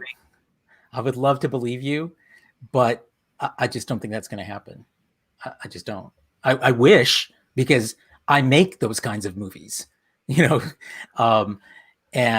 I would love for them to come back. I'm afraid that train may have left the station, even with COVID. I don't know. I mean, again, I'll reiterate. I think that we're probably going to see a period of time where the big budget blockbusters just aren't going to be made. It's going to be years before theaters return back to normal. Studios know that, and studios will plan their movies accordingly. I don't know if anybody knows that yet, but that's possible. I mean, that's a possible scenario, maybe even a likely one. I mean, everything. This is the pessimism of Carlos. This is coming from the same guy who said drive-in movie theaters wouldn't be making a huge return. And what have we been seeing lately? I would not call that a huge return. We're seeing a return, which is fine. There's a nostalgia. There's practical considerations that are great, but how many drive-in theaters really are there, and are they enough to sustain any kind of revenue stream? And I don't think they are. I mean, I'm glad they're doing it. I'm glad they explored it, but I don't think we're seeing... sees enough that they're doing it in their parking lot. Sure, but now we're not in summer anymore. Locations across the country. Yeah, but it doesn't have to be summertime to do drive-in. You're in your car, and you're listening to it through a Bluetooth speaker, so it can be, as long as there's not blowing snow, you can still do a movie. Yeah, well, there's a lot of country that is not going to do that once we get into colder weather. Even there's a reason. I sure as hell am not going out when it gets snowy. Hell no. No. Yeah, that's it. We have winter this year. No. I would, but that's because I'm insane and I like the snow, unlike all of you people. Oh, I love that said, the lady might drag me out. She's able to do that. Okay. Her words to me: "You can panic when I panic. Calm the hell down." I love your wife. Okay, let's move on from this. Good discussion on that one, I think. Okay, so we're going to go now to a science story. NASA this week announced a $28 billion program to send humans back to the moon in 4 years. And some people are calling the $28 billion figure a bargain because it's about 10% of what the Apollo program cost once adjusted for inflation. And they're calling it the Artemis Plan. And yeah, there's several phases of it that are ultimately intended to create both a orbiting and an orbiting base on the circling the moon, and as well as eventually an actual base on the lunar surface. Number one, pro or con? Where do you stand on going back to the moon? Is it a good idea, a bad idea? Isn't this the one where they said they're going to make it an all-female crew so they wouldn't have sex on the way? I don't think so. And that's a huge leap to make, by the way. I saw a couple different articles. There's lots of prison movies that start with that premise. Someone has been watching too much cinematic. Yeah, too much. Already rolling. That is a classic genre that has not been explored in a long time. But it was on Super VHS. Point to you. Point match. What do you guys think? Is this a good idea, bad idea? It's overdue, honestly. We need a little music to go with that. We need momentum in our exploration programs. We've been so focused on everything going on here on Earth. We haven't pushed the boundaries. Since the competition with the Soviet Union is over, there's been next to nothing except for what's been pushed by outside influences. I think the nudge that Elon Musk gave to the space programs has been beneficial, despite him being somewhat batshit. All the great ones are batshit. That's the problem. Yeah, but Elon is a very special kind of batshit. Go ahead, son. The initial push for landing on the moon was strictly because of the Russians and the fear that the Russians were outpacing the United States in technology. DARPA was created just like a day or two before NASA was, just to get that project rolling in the first place. And what we're seeing right now with this plan, not only this plan to return to the moon, but to build like a colony and a station in the orbit, in lunar orbit. This is actually because of the moves China itself has been making in saying that it wants to land a colony on the moon and declare all this stuff, especially after China started doing stuff on the dark side of the moon, because the moon is actually tidally locked to the Earth. We can't see what's going on the back side of the moon. And the Chinese have already done a couple of operations back there. and the U.S. wants to know what the hell's going on. So this is as much political as it is exploration. Indeed, as was the Apollo program. But yeah, I think that's dead on. Jason, were you going to say something? Yeah, I mean, I think that realistically, to the moon makes the most sense to learn how to live, work, and play in deep space. It's close. All of the problems. You're outside of Earth's gravity well. You have to work with an alien environment. Like living on Mars would be a lot easier to understand how to do if we lived on the moon first. Mm-hmm. Exploring things like Venus, exploring other planets, exploring the moons of Saturn and Jupiter would be much easier if we know how to do it locally first. It'd be a lot cheaper to do it locally first. So, one day our sun will extinguish. And if we ever want humanity to live beyond the life of our planet, we have to learn how to get off of it. And, we can wait thousands of years or millions of years, or we can start to do it now.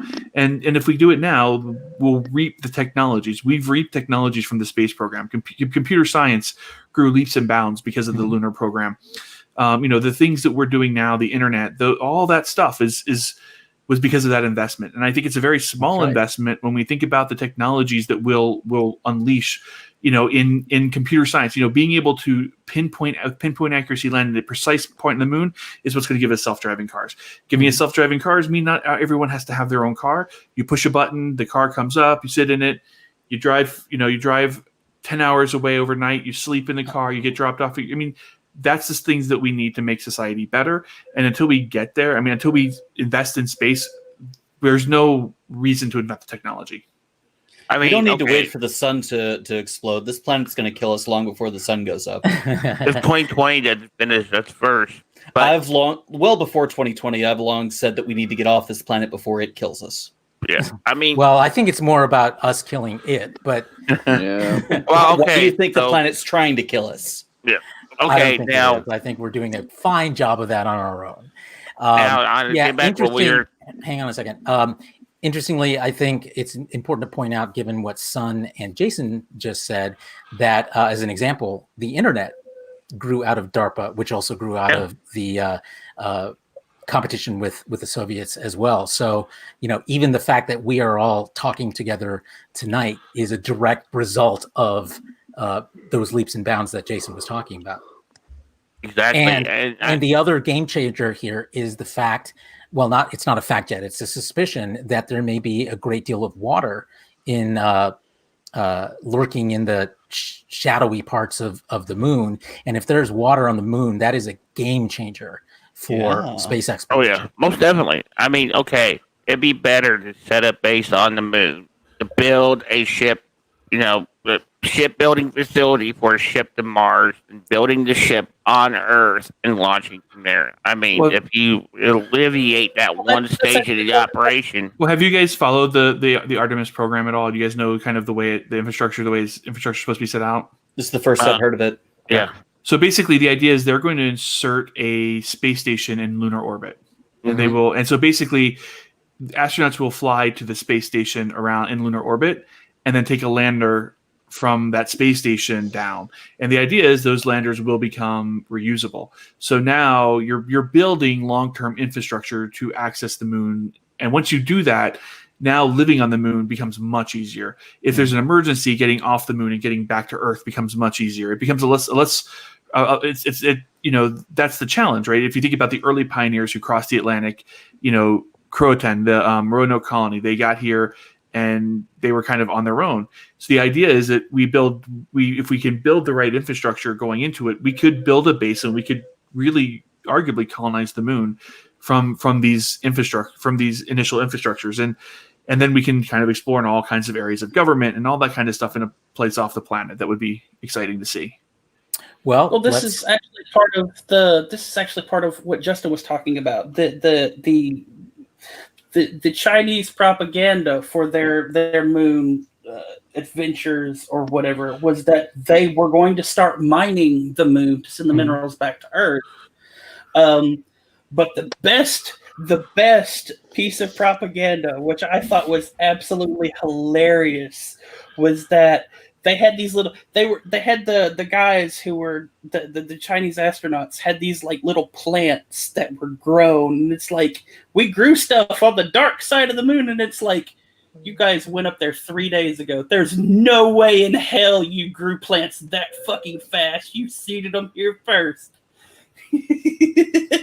Yeah, probably. And another thing for people to know, if they don't know, we refer to it as the dark side of the moon, but it's not truly dark. It gets sunlight. We just never see it because, as you mentioned, the one side is totally locked to our surface. But the moon rotates and they get sunshine on the other side of the moon. We just aren't privy to it. You know, all you got to do is, listen to Pink Floyd's album and you'll know that. Hello, darkness. Indeed. I'm going to go ahead and show myself out. I'm kind of getting tired here, and I don't think I'll have too much else to contribute as far as the other topics are concerned. And All right. I didn't watch thanks for anything joining this us. week, so. Well, you could, Travis. We'll see you next week. Yep, I'll try and get more energetic next week. Okay. All right. Choo-choo, everybody. Peace and long life. Choo-choo. Choo-choo. We should all Live get long choo-choo shirts. and. No, I'm kidding. Okay, good discussion on returning to the moon. Let's move to our next topic, which was the news that came out this week that Supergirl's 6th season is going to be its final season. Good, bad, indifferent? What do you think? That is a shame. I've really enjoyed the series so far, and I'm sad to see it end, but I am glad to see it have a definitive end. And is it being, I don't know the circumstances, is it being canceled, or is it ending because the actors want to move on and do something else? Yeah, main actress wants it to be over. So Melissa's done? It's canceled. No, I mean, if they were going to continue to pay them, they would do it. So I think it's probably a combination of things, because remember, series like this get more and more and more and more expensive as each season progresses. And at a 7th season, very often actors have negotiated bonuses for getting to a 7th season. So that makes it even more expensive. And, networks have to balance that against the fact that it's normal. And this has definitely happened with Supergirl. Its ratings will continually slide over the course of the series, and that's what we're seeing happen here too. So it's getting more expensive, drawing less viewers. It's not a surprise. Well, just think about CW shows in general; they tend to last forever, practically. Arrow went on for a long time. Flash is still ongoing. Supergirl is coming up short. So I'm just curious about the circumstances. Well, there's always a more expensive show because of Supernatural, which is forever. Yeah, Supergirl was always more expensive, and it's one of the reasons why it premiered on CBS as opposed to CW, and they took a budget cut moving it. And I get it. And with Superman and Lois coming on, I just I know Carlos is. We talked about this a little bit in the pre-show. I think that there is probably a hesitancy to having the super brand on too much, being overexposed. I think that's possibly part of it as well. Yeah, it may be. It may be. I think didn't it come out that Stephen Amell from Arrow actually wanted to end right around season 5 or 6, but they talked him into doing another, 2 more seasons at one point? Because I had to remember that discussion coming up. At one point you start to run out of story. And we get into something like what's happening on a Flash, where you're telling the same basic backstory, Barry screws with time, rinse and repeat, or some type of epic, thing, rinse and repeat, right. 2 villains. It's every season the same basic formula, and it's old. But I mean, with the Flash, there's a whole gallery of rogues that they could explore and have, and they haven't. They just haven't. They've focused on the big bad format, which worked for them with the first season, and I think they could have done more with the gallery of rogues than they did. Arrow, there's only. I mean, I was never read the Green Arrow growing up, but I think there's only so much you can do with that character. Well, that's the reason why its cast expanded so much. Yeah. They brought in all these other characters because that single character probably couldn't have sustained a show long term. Yeah. Yeah, I mean, that's why he seems to always go off. If you watch it, kind of always changes direction a little bit for the storyline. Yeah. But, I mean, which is understandable, but, I mean... Yeah, what I liked about the Berlanti shows, other than Arrow, is that just they all seem very happy. Flash, well, except when he's, beating himself up. Yeah. But like Melissa Benoist with a Supergirl was probably the most uplifting and lighthearted of the characters and like the most inspirational of the characters. So to see her go is kind of sad, but I don't anticipate that she'll be gone. I don't think she'll go the Arrow route and kill her off. I think we'll probably still have her around in crossovers and things like that. And so, I mean, I don't think they'll kill her off. They'll probably either crossovers or send her to the future, like in the comics, to the Justice Society. I think she did. No, Legion of Superheroes. Legion, yeah. Because they teased that even back in Smallville, I do believe. Well, in a recent DC series, they actually depicted her as the president of Earth in the future because she's long lived and she's still around, in 1,000 years. Yeah, logical. Okay, maybe it works.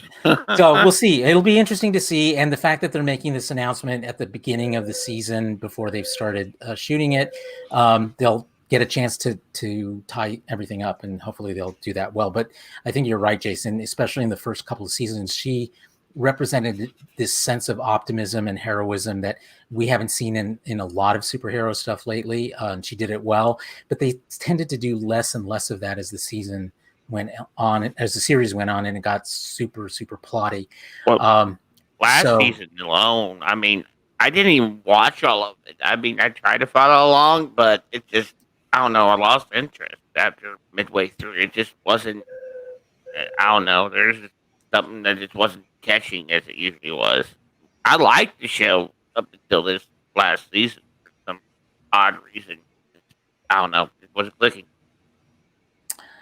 All right, last thoughts? I want to bring this up because I would like to get your guys' opinion on if this might be a thing or not. And how much do you guys think the HBO Max thing might have played a role in it's, and this might be wrong, but it seems like CW is consolidating their superhero shows significantly. Well, you gotta remember, Warner has a stake in CW anyway, so it's a joint venture between them and CBS. And I think that I think that Warner Brothers is going to be in a unique position, with going forward. Is do they put stuff on CW? Do they put it on HBO Max? I think that there will be a choice if they think it'll have broader, more mainstream level appeal, and they want to attract younger audiences. I think it'll go on CW. I think if they want something to be if they don't need necessarily broader appeal, they want to tell more compelling stories and not necessarily to a younger audience, you'll see it lined up on HBO Max. Yeah, I think I think that Warner Brothers has a huge opportunity, a set of opportunities to choose from. I think you're right about that, Jason. One of the problems with a show like Supergirl, Arrow, all these other ones on being on broadcast networks is the number of episodes they literally have to churn out week after week after week for almost half of a year to get out there. Whereas shows that are on a premium service like HBO Max, they do 10 episodes, 12, 13 episodes, much about half of what they do if they have to justify a broadcast slot. So that presents opportunities for better, more concentrated storylines because they have the time to actually explore that and plot it out instead of trying to keep up with production demands. Just look at Titans, Doom Patrol. Titans, which reportedly has gotten a 4th season renewal before the 3rd season has even come out. That's our next topic, actually. Harley Quinn. Yeah, Harley Quinn as well. So I think it's probably a prelude to seeing more of those kinds of shows eventually move over to HBO Max, as if they want something to appeal to a constantly aging audience that's becoming more mature and will want to see more mature storylines, then HBO Max is the place for that to go. Or they just wind up merging it all under one roof like Paramount and CBS did. Well, that's not really what Paramount and CBS is doing, because they still have a broadcast network that needs content. So they are consolidating, but they still have broadcast slots to fill. There's still a huge audience out there, even if it's not what it was 20 and 30 years ago. So it's more about strategically where's the best place to put this intellectual property that is going to be the most profitable for them.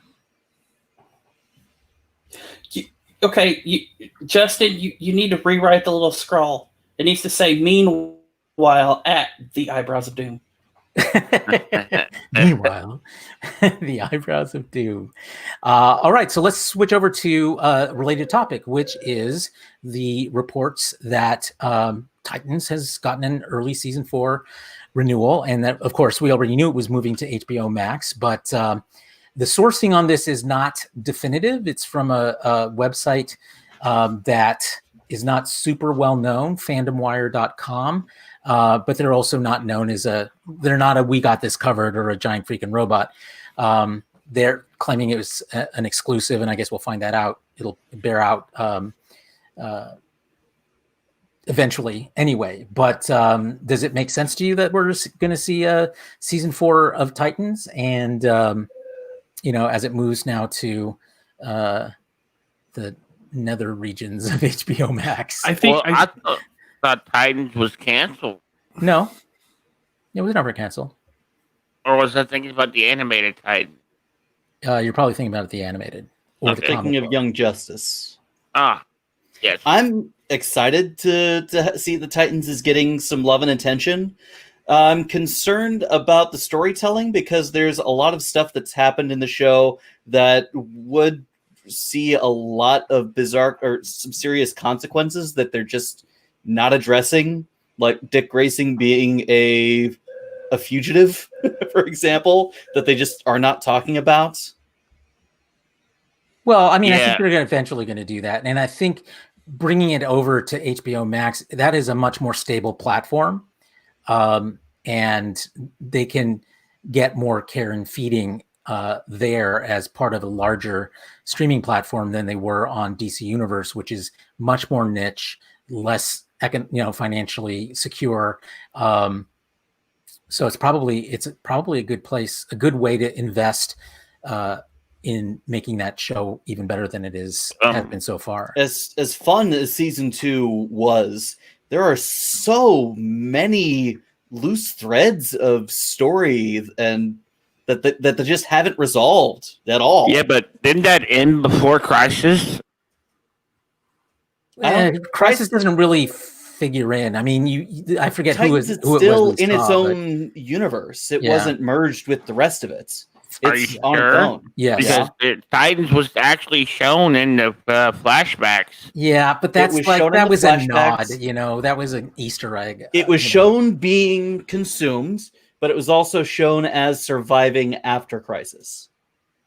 Just like Stargirl was teased, just like Brandon Routh's Superman was back in his brighter costume as future Superman.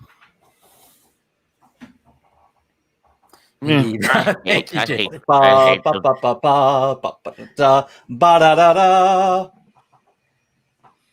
Yeah, it's an interesting the way that comic book characters are aligning now with the slaughterhouse that's DC Comics now, but still the expansion of these franchises on streaming platforms. mainstream streaming platforms as opposed to super niche ones. It'll be interesting to see. I hope these investments pay off, because obviously I'd love to see more shows like Titans, like Doom Patrol out there. I mean, the problem is we're about to be heading into pilot season again, and production's still tight. I mean, so I imagine that we're going to see a lot of early renewals, even for shows that you may not have thought that they'd be renewed. Yeah, true. But pilot season is more for broadcast. It's more for a broadcast timeline than it is for the streaming platforms. So yeah, I mean, I'm not sure how big an impact that has necessarily. I mean, there is an impact. I think you're right, probably, about some of the early renewal stuff, just because the need to generate some news, given the fact that nothing's in production. But it's we're not even going to see season. The soonest we'd see season 4 is 2022, I think. I mean, yeah, a lot of this stuff probably looking at it just now restarting, and even then, we're looking at either late next year for some stuff or 2022, like you said. So we got quite a bit to go. Yeah, it could be thin. And speaking of which, moving over to the Marvel Cinematic Universe, we got word this week that many of the major Marvel releases have been delayed by up to a year or more. Of course. Including Black Widow and basically all of their. What are we in, phase 4 now? with whatever. Yeah. So all of those shows are now being. Not shows, movies are being moved around, rescheduled, and all without really knowing when we're going to be able to see movies in theaters anymore. Really surprised. Yeah. I mean, we talked about this quite a bit, actually, earlier on, whenever all this started, about the impact this is going to have on the TV and film industry, and this was one of them. I mean, there's going to be a content void. I mean, they're going to have to do stuff like what CBS is doing, is airing, they're streaming only on broadcast. For the broadcast networks that can do that. Now, for streaming only platforms, Netflix probably got a back copy of stuff, but even Netflix is going to go along they've got a lot of content, but the other streaming platforms are not in as good a position. I think we're going to see a rise in animated content, stuff that isn't reliant on actors being in a physical space interacting with each other. Mm. We could. That's an interesting theory. That's one reason why Lower Decks got advanced, because it was able to be completed without having to worry about COVID restrictions. Well, it was done. Like the acting part of it was done quite a while ago. I think it was advanced just because it was ready, not because of COVID. It was because, we were supposed to get Discovery earlier than we're getting Discovery because its post-production was delayed, was taking longer because of COVID. So it made sense to have the property that was done move into kind of that open slot timing wise for the year. Well, like Ross said, I mean, having animated makes sense because, one, anybody can have a studio in their house. And then if you have a studio that does, we just lost Carlos. No, I'm still here. Okay. Because anyone can have a studio in their house. Most studios have regulations of what you have to have. It is set up. They send someone out, set it up for you. The whole 9 yards, so everybody has the same exact setup, so there's no variation. I mean, that's easier than dealing with people in person right now, and it makes sense. I mean, I think we could. Well, it makes sense from a production standpoint. It may not make sense from an economic standpoint because animated shows have a market that is not totally mainstream. And, yes and no. I mean, just look at the success of what Lower Decks is. None of us expected it to be as good as it actually is. I mean, we were all kind of, questionable on that. Now that it's like, I kind of want to see this a little bit more, but I mean, maybe something other than Lower Decks, something a little bit more, I mean, as good as Lower Decks is, imagine how we're going to respond to Star Trek Prodigy once it's out. Oh, I know. I can't wait for that. So, I have a question. Yeah. when are we going to get somebody to tell us how insanely difficult it has been to make Black Widow? Because wasn't Black Widow in the middle of production, like at the same time that what the hell was the 90s girl movie? Miss 90s Marvel girl movie? Oh, Captain Marvel. That one. Captain Marvel. Are you talking about Ms. Marvel, the one about the Pakistani? No, Captain Marvel. Okay. In production before that movie was even made, and then delayed for that movie to come out first.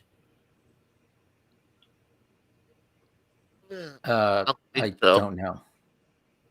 Because that movie was supposed to be released before Avengers Endgame, Black Widow. Mm-hmm. I think it was scheduled and then it got bumped. Then it was pushed back and we got Captain Marvel instead. And then it was supposed to come out, it was supposed to be finished and come out this year. And now it's being delayed till next year. What the hell is going on? Well, again, I think this is what we talked about earlier in terms of blockbuster movies. They have to wait until it's more theaters can open and more people will go to theaters if they're going to make this money back. That brings another topic. Glenn posted this in chat about the Australian government's been pitching to Hollywood as having Australia be a location to film. I mean, we can see, filming locations actually shift around, but even then, that takes time to set things up and get things going. I mean, we are still going to be looking at content void here for quite a while. Well, I mean, that's why you're seeing, again, in countries that have done a better job of managing the virus. Canada is a perfect example. That's why you're seeing shows like Strange New Worlds and Discovery starting production now, which we can't over here because we've bungled the whole thing. And the same may be true with Australia. So longer term, as studios weigh the pros and cons financially of where to produce things, you can make a case for it. But definitely, Australia has a running start. It has a movie industry. It has hosted big budget Hollywood movies, Hollywood studio movies, I should say, in the past. So they know how to do that. And obviously Canada's in the same place. And a lot of things are already shot in Canada. So you may see more of those shows shifting up there as well. The best movie to ever come out of Australia was The Adventures of Priscilla, Queen of the Desert. Fighting. That was a good movie. But we talked about America bundling our response, but what about other countries that are starting to see, like Canada is starting to see an increase in cases, or are they going to shut down again? Well, we don't know yet. I mean, the question is if they respond is in how they respond. I mean, everyone was expecting some kind of upsurge in these other countries just because we're moving out of summer and into fall and winter. And so some of that, some of them had relaxed some of the restrictions enough that people were kind of going beyond those restrictions. So they may impose some of those restrictions again without doing a total shutdown. You're seeing that in Europe right now where there's some upsurges there, but they're not out of control yet. So if they manage it properly, and they've already shown us they have the capability of doing that, then I think there's a good possibility that they can keep film productions running. Okay. Better than we have. For those of you who are questioning right now what the hell I even just said, okay, do you guys remember Tu Wong Fu with Wesley Snipes and God, what was his name? You mean about Priscilla, Queen of the Desert? No. Remember Tu Wong Fu, right? Yeah. With Wesley Snipes and God, the Roadhouse guy. Patrick Swayze. Patrick Swayze. That was a movie with them in drag, in basically as drag queens. Mm-hmm. The Adventures of Priscilla, Queen of the Desert, is Hugo Weaving and Terrence Stamp. Yep. I'm not sure what we're supposed to get from that. Yeah, I figured there were quite a few people who were confused about the situation, so okay. I just wanted to inform people who it's a good movie. Go and watch it. It is seriously. a good movie for sure. It's a great movie. Yeah, for sure. Okay, final thoughts before we move on. Thank you, Justin. Okay, our next topic is still on the subject of comics, comic book heroes, and that was a tweet that came out this week from Jerry Conway, a longtime comic book creator. He created The Punisher. He's worked on, probably every comic book line that there is.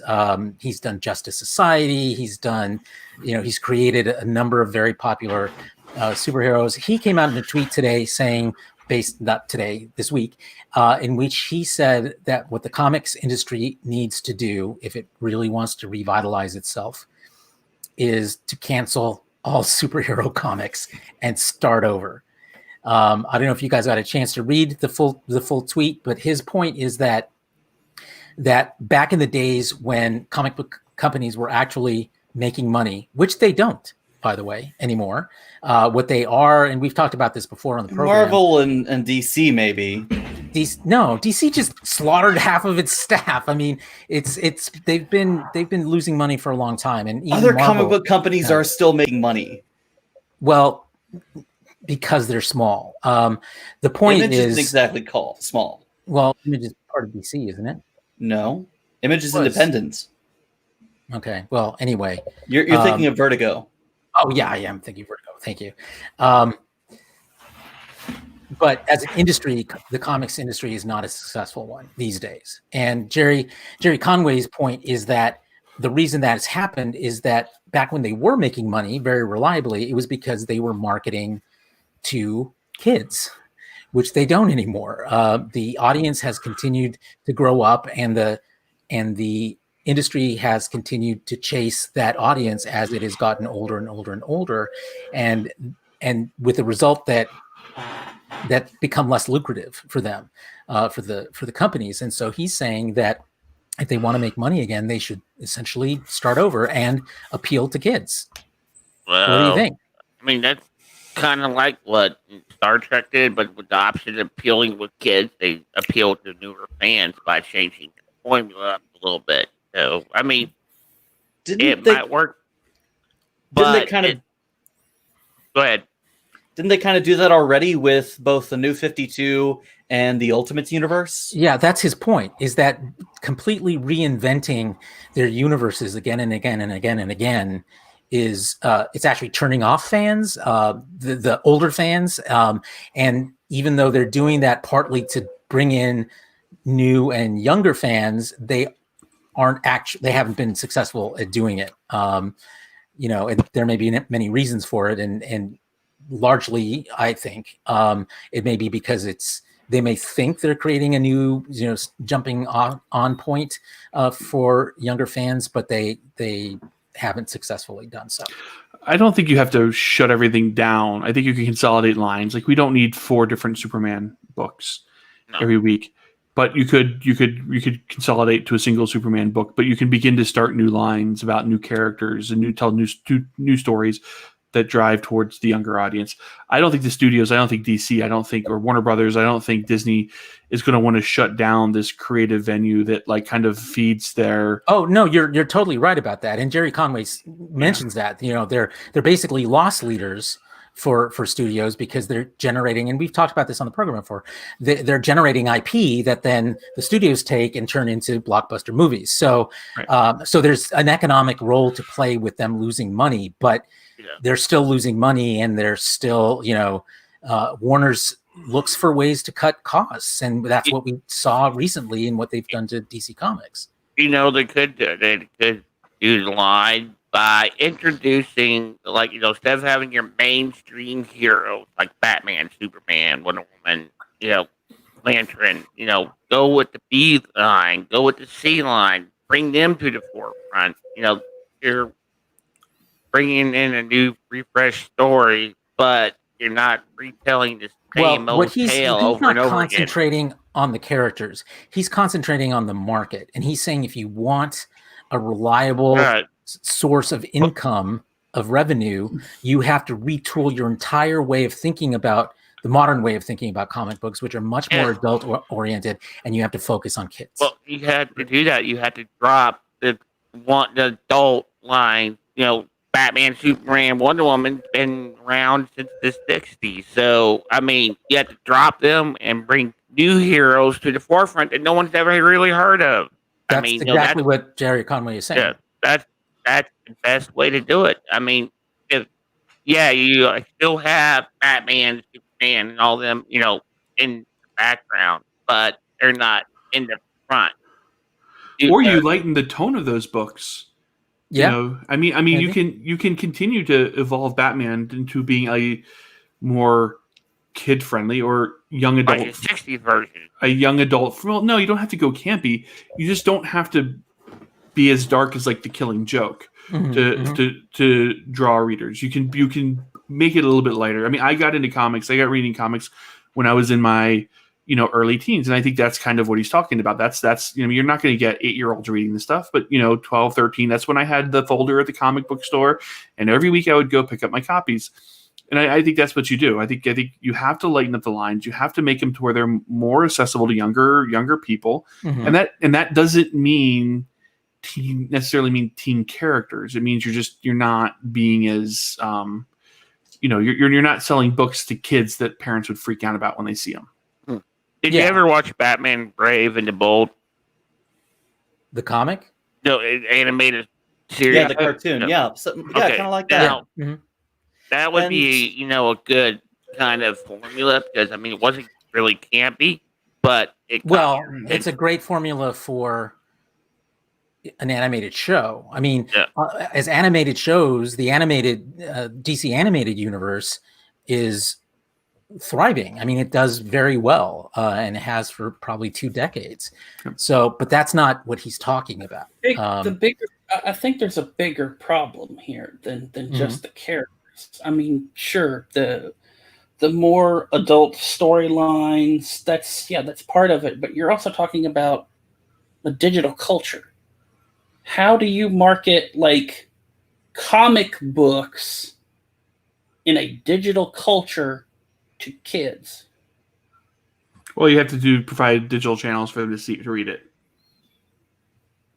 That's an interesting question because it's one that it's been a couple of days since I've read the article about this, but Jerry Conway does not address that actually, the whole nature of digital marketing for kids. His point is that the direct sales market, like when I was a kid, there were no direct sales. All comic books were sold through places like bookstores, drugstores. That would be racks at your local Rexall or Safeway. And so, where kids go with parents, and it slowly shifted starting in probably the early 80s to direct sales to comic book stores. And it's hard to find comic books anywhere outside of dedicated comic book stores. And of course, those places are closing left and right. They were even before COVID, and now for sure since COVID. And his point is you need to get these books back out in supermarkets and drugstores where kids go. Yeah. I think that's 100% right on. That the idea of kids going, I mean, because in Salt Lake City there's probably half a dozen of comic book stores. I've been to one a couple times, but you're right. Like, if you want to continue to thrive, you have to get out of that like niche marketplace where all the geeks hang out, and you have to get it where in the hands that were normal commerce. So the magazine aisle, the supermarket, I think is a great place. That's where I used to go all the time. Me too. When I wanted to read things like, when I was in my teens and I wanted to not walk around the stupid grocery store, they had the Star Trek books there. They had Star Trek magazine there. Yep. They had the latest issue of Maxim. Oh wait, did I say that? Yes, you did. Whoops. Oops. Yeah, but see, that's another problem. Then the grocery stores started changing up to the point of them not having like a large selection aisle of stuff like that. They condensed to either having tabloid magazines at checkout or having. I don't think book that was a aisle choice on the. I don't think that was a choice on the part of the supermarkets. It was a choice on the part of the comic book companies. Because it didn't take much floor space for those comic book racks. I mean, they were they were like this big around and this tall, and they rotated, and they had multiple things. They had multiple slots, a lot of slots, so they could actually hold a lot of different comics in there. So I don't think it's an issue of that. And Archie comics are still in grocery stores. Yep, and selling okay. It's been around for a long time too. Well, now the hit CW show. Don't give them any idea. Well, they had a good kids 2 that. first seasons. Your kids aren't ready for Riverdale. No. Really. I don't think faces I'm with ready for cars on that Riverdale. one. It's good. Or cars with faces. It's definitely good. I don't First think I'm 2 ready seasons for sure. Riverdale. Okay, well, Gritty, down. Come on. Off the all right. tower. Let's do a quick hot take on the Game of Thrones announcement from HBO that the spin-off series, House of the Dragon, I think it's called, is being delayed until 2022 for the same reason everything else is being delayed. Do we care? Like, are we so over Game of Thrones or what? Yes. That's one show they should have done a sequel to. I'm sorry. After what happened with season 8, I mean, they should just let it go. It didn't need another show spin-off. It just didn't. It's just, no. Just let it go. Maybe, that's what they're going to be doing here by them delaying it. They're just going to quietly shuffle it under the rug and forget about it. I don't need any more shows depicting brother-sister loving. I've had quite enough. I think that's a very good hot take on it. That's what Pornhub is for now. Got into Game of Thrones, there's no love lost to begin with. So bye-bye. I mean, it's a brother sister lover here, and you just go to Florida. It's everywhere. No, that's the backwoods of Tennessee. So it sounds like basically we don't care. Sorry, HBO. Yeah, pretty much. All right, then let's move over to Netflix, where there was an interesting, I think it was a hearing in the UK in which the House of Lords asked Netflix to come testify about how it decides whether or not to renew a show, because the average life of a Netflix series is no more than 2 seasons. They keep getting canceled after 2 seasons, and Netflix, in their testimony, actually explained in more detail than they ever have what the metrics are, what the data points are that they're looking at for deciding whether or not to renew one of their original series. And I thought it would be interesting to talk about that a little bit. I mean, from a big picture perspective, I think it's what we always thought, which is if you don't get the ratings, you don't get renewed. So that part is not a surprise, but the way that ratings are done, the timing of them, all of this we did not know before, and now we do. For example, one of the things I thought was really interesting is that Netflix looks at rate, which, by the way, as you may know, Netflix does not release rating figures. They just don't, like linear television networks do. We never really find out how many people are watching any Netflix series. They give us a sense by their trending and their most popular top 10, all those kinds of things, but we don't know what the numbers are behind those rankings. So now we know that one of the most important ratings points that they look at is how many people watch the show in the first 28 days that it's been renewed. That is the time period that they give a show to prove whether or not it's worthy to continue, to renew. They've separated their audience into how many people watch in the first 7 days, how many people watch in the first 28 days, how many people are just watchers where they just watch one, or starters rather, how many people watch just one episode of a series, how many people are completers, which are subscribers who finish an entire season, and then watchers, which are those who which is the number of subscribers that watch an entire show, and that 28-day viewership is really the most important part about that. Does any of this sound different or new to you? How does it change? Go ahead, son. Actually, I can't remember what it was. It was I want to say it was reviews for some kind of new. I swear it was like some new Power Rangers something or another that was supposed to be on Netflix. But like every review talking about it says it was so horrible. And there was like this one prominent review where I was reading it, and the thing that stuck out in this review, it says, if you have to watch this series, watch it after a month, after it's been out a month on Netflix. And I thought that was strange. It's wrong. I've never seen that anywhere.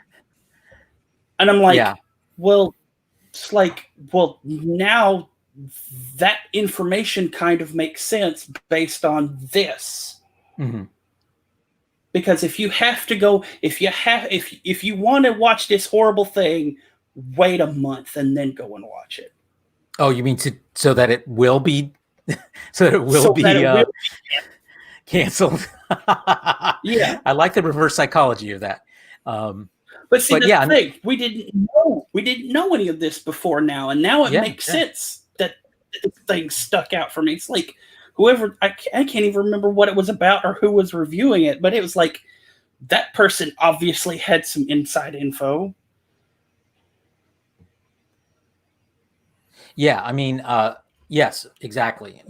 I think one of the things that we also learned is that if a Netflix show doesn't grow significantly in popularity over their second or third seasons, then Netflix basically comes to the conclusion that it's not likely to gain any new viewers beyond the ones who've already watched it. And depending on what that number is, it may not be enough to justify a third season or later seasons. Because again, as with all kinds of TV series, no matter the platform, the longer it goes on, the more expensive it becomes. For different reasons, Netflix pays bonuses and stuff in order to keep ownership of the show, which isn't what happens typically with TV series. But actor salaries go up. Everything, all the costs, all of the underlying costs get more expensive, so that success actually breeds its own eventual doom, just because a show prices itself out of existence, particularly if it can't keep continuing to attract subscribers. So this is also why I think it was inevitable that we'd have Age of Resistance canceled after the first season, because the Jim Henson Company went to Netflix and said, hey, we want to spend this extra money, and it's a lot of money to do it the old way. And Netflix went, yeah, okay. And now looking at their metrics, it's like, yeah, that was pretty expensive. Well, Netflix, unlike broadcast networks, Netflix makes a commitment to an entire first season. They don't commission pilots and then choose and then order a first season. They get a concept and they say, and if they like it, they're like, okay, you get to do what you want to do in 10 episodes or whatever, and then we'll see how it does, and then we'll decide whether it gets renewed. So there's not such a thing as pilots for Netflix. There are pitches that they either accept or don't accept, and of course, they own it, which is different from most TV networks. So there's your secret sauce. for Netflix success, and explains why some of your favorite Netflix shows got canceled and will continue to get canceled. The average length is 2 seasons.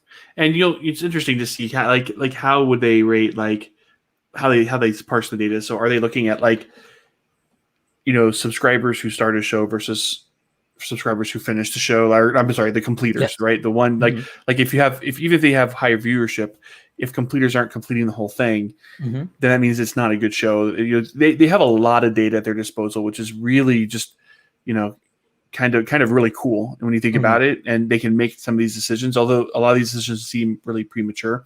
I think it also kind of plays into why there are the rumors that Netflix isn't necessarily happy with Discovery internationally, because I think in Netflix mind, the binge model works the best.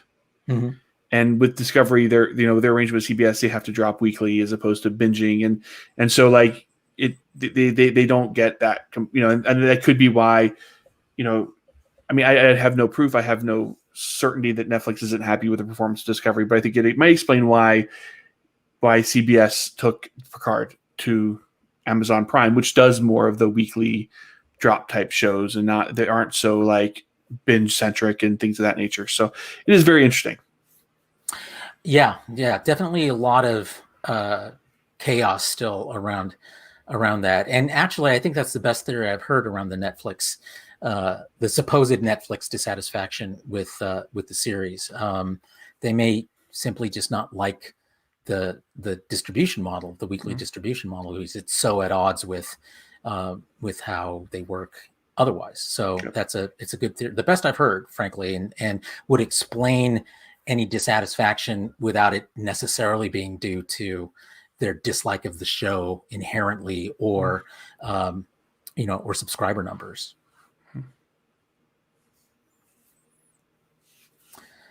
All right, so now you know about Netflix's formula. Our next topic is on the gaming industry and what we've seen develop in the last couple of weeks, especially, which is how exceptionally bad gaming companies are at releasing their new consoles, because they're just not set up to deliver these things as quickly as they've proven again and again and again. People are willing and willing to hand over the money for, and there's just not enough product. Ross, you want to weigh in on this one? There's nothing really new about this. This is pretty much the song that goes with every single product launch that's been out there, either due to manufacturer limitations or by intentional scarcity. That whenever a new product is released, it sells out quickly. It's a good narrative, first of all, and it also creates an artificial scarcity that makes people want to get it as soon as it's released again. So it's more of the same, really. But do you think, I get the scarcity argument, but at the same time, if you have a history of releasing these consoles and then doing really well, is it worth creating that scarcity alongside the ill will you create amongst your customers because they just can't get it as quick as they want it? Is it ill will? Yes. I mean, is it? I don't know. You tell me, son. If you're Nintendo, yes. Yeah. Constantly, and yet they still have the fan base that they do. Mm-hmm. The Wii and the Switch are really good examples of that. That doesn't matter whether they're in stock or not. There is a demand for those consoles, and the Switch has sold gangbusters. It has been a huge boom to Nintendo, especially after the dismal sales of the Wii U. And then what you're probably most referring to is the PlayStation 5 launch, and that was the fault of retailers. They started doing pre-orders earlier than was anticipated. They released pre-orders right away after the announcement when Sony said that we would tell people ahead of time. And then when one retailer did it, all of them did it to get in on the rush. Right. So that wasn't necessarily PlayStation's fault. That's not something that they need to clear with the manufacturer. Normally, I'm sure, but well, it was kind of an avalanche situation as far as that. Xboxes went a bit more smoothly, but sold out just as quickly. But they're taking a tiered or a staggered pre-order strategy, and so Xbox is PlayStation. has not been as smoothly. There's been so much market confusion over the naming conventions that people are actually buying the Xbox One S instead of the Xbox Series S.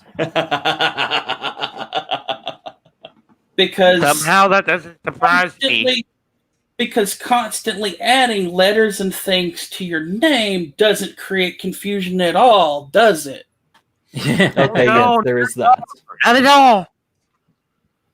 But like I said, this is the same sort of thing that happens with every major product launch, including graphics cards, including iPhones, you name it. Untrue. iPhones, when they first started out, you could wait weeks or months to get them. And you had to wait in line, if you wanted one right away. You don't have to wait in line. They don't have lines anymore. They don't release them until they have a secure enough supply chain to be able to get. I mean, now you might may wait a week or 2 weeks maximum, but you're not waiting 3, 4, 5, 6 weeks like you used to. So Apple has dealt with that issue. Either way, it's incredibly common. It's nothing new. It happens with every console launch. It happens with every major technology launch. Even older iPhones, maybe not so much now, but even so, it's nothing new. But I mean, at this point, the data science should be there for them to be able to do proper forecasting of sales. They know what the PlayStation 3 and they've been this isn't their first rodeo. This is their fourth or fifth rodeo in a lot of times. So this idea that I tend to agree that artificial scarcity is at play here in order to drive buzz, not for any good reason other than that. Like just because being sold out, being hard to get makes it a premium object. It makes going into the holiday season it's the hot commodity, and it maximizes their cash flow. So you all think that the status quo is just the way it's got to be? It's not the way it's got to be, but it's the way it's been for a very long time. Mm-hmm. No, it's like asking Hollywood to not make blockbuster movies. It's the way Hollywood does it. It's probably not the way it should, but it's the way the Hollywood does it. Right. Well, here's the deal. Carlos, would you rather pay for an advertisement to sell a product that's sitting on shelves, or would you rather have news stories about moms beating up other moms to get the product to give their kids on Christmas? What's the cheaper way to market your item? No, that's a terribly good question. But I don't know. I don't know the data on it. I mean, it might seem that you're not paying for advertising if the media is doing your advertising for you, like you're suggesting with the moms beating up on moms, but we don't really know that's the case. That's something that sounds like it's common sense, but I find that most things that people believe as common sense actually don't hold up when you actually look at the data, and I suspect that would probably be true here, but I don't know that. Common sense doesn't exist. This is their fifth console, right? PlayStation. This is right. Right. After 5 launches, you don't think they have enough data to know what demand is going to look like? I think they have the data to know, but I don't think they have the incentive to implement. I think Ross is right that that the narrative of it being sold out quickly, it sends strong signals to investors. It signals to consumers that this is a hot item. You should get it too. Once it becomes available, there's a lot of upsides from that, but it's still, I think Apple has proven that you can have both after a good supply chain and buzz. after the holiday rush, you'll see it become much more widely available and easier to obtain. Well, and to be fair, right now, in light of COVID, consoles themselves are hard to get anyway. Yeah. Like, COVID is changing everything. It took me like 3 weeks of looking to get my Xbox One earlier this year. So, look, we're having this conversation, and the only thing that's going through my head is that Arnold Schwarzenegger movie, Jingle All the Way. Not one I've seen, but say more, son. Oh man! So basically, Arnold Schwarzenegger and this other guy who's I'm terrible with names, but they're like fighting over getting the last like superhero toy for their kid at available anywhere in like where they live, and it runs through this whole just comedy of eventually Arnold Schwarzenegger plays the character to wind up getting one of the toys to give to his kid.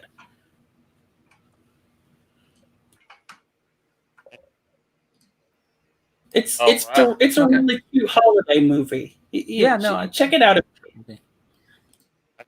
You might even like it over the Will Ferrell movie. It's all right, but yeah. But yeah. Okay. Any last thoughts on console sales? All right. I guess we've said all we need to say about that. Let's move to our final. What? I think the console sales are going to be fine. They're going to be just the same. I mean, it's going to be the same way as any other year that a new console has come out. The thing that the biggest concern right now is going to be the graphics card war that seems to be going on. Yeah, that's an issue too. Mm-hmm. And not only because of the corporate espionage that has existed for the past couple of years in the video card spaces, but also because of the sheer amount of bot pre-ordering that's been going on now. And that's something we've not evil seen. Bots.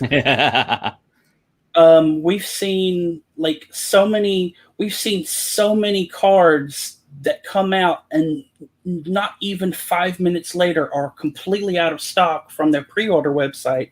And then sites like Amazon are flooded with these cards at 200, 300, and 400% markup for a pre-order of an item. The promise of an item being sold at a markup. Mm-hmm. We've particularly seen before. On the latest episode of For the Love Of, we talked a bit about that, and my friend Dayspring covered an anecdote about how some programmers are fighting back with bots of their own, inflating the bid war on these pre-orders, and it's pretty cool. That sounds crazy. This would be a good point, by the way, Ross, to give the audience a plug about your gaming sideshow. All right. So people know about that. Over on my channel, Live, Love, Play, we occasionally do a gaming show called For the Love Of. It's a gaming focus, but other geeky stuff too, where we geek out about all sorts of stuff. This week we talked about the console wars as they stand, the state of PlayStation, Xbox, and the news about Microsoft's acquisition of ZeniMax, which includes Bethesda Machine Games, and id Software, and all that brings to the table. It's a lot of fun. Hope you enjoy it. And if someone is interested in joining you guys, what is the best way for them to learn about when you're going to be live streaming? Follow me on Twitter. Okay. Subsailor688. All right. Subsailor688. All right. Good to know. Let's move on to our final segment of the show, our traditional weekly. What are we watching? So what was the top thing that you watched this week you want to recommend to other people? Let's start with Stalwart Chase. Justin. Lower Deck, definitely. If you haven't seen it, watch it. It's good, lighthearted comedy, and you will thoroughly enjoy it. With 2020 the way it is a breath of fresh air. All right, excellent. Son, how about you? So I fell into another YouTube rabbit hole this week, and it wasn't VTubers, oddly enough. It was music. But there's a catch. It was being sung by a clown. A very sad clown. Very sad clown.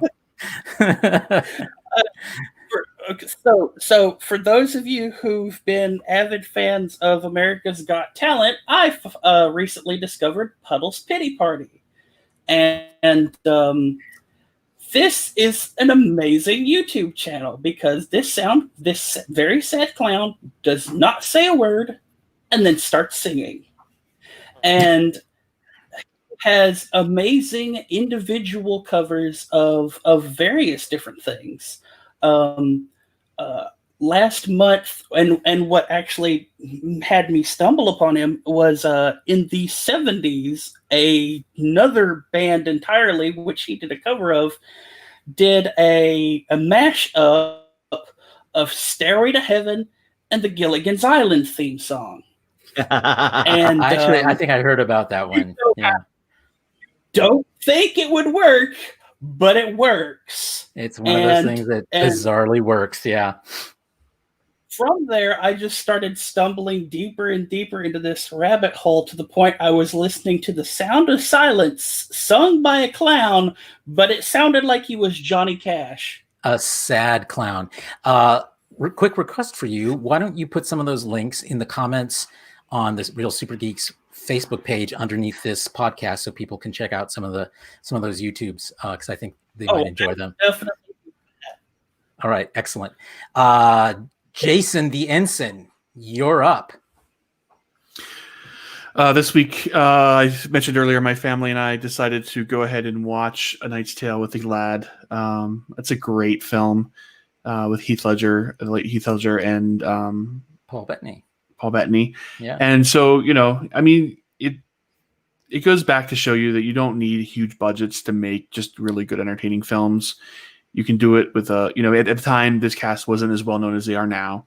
Right. And they also used a modern score, like rock music. I remember that. It was weird, but I think ultimately people thought it worked. No, I totally think it worked, and it's just good fun. And I hope if Corona does anything, it breaks the logjam of movies having to be big budget spectacles, and we can just go back to having just good stories being told on screen.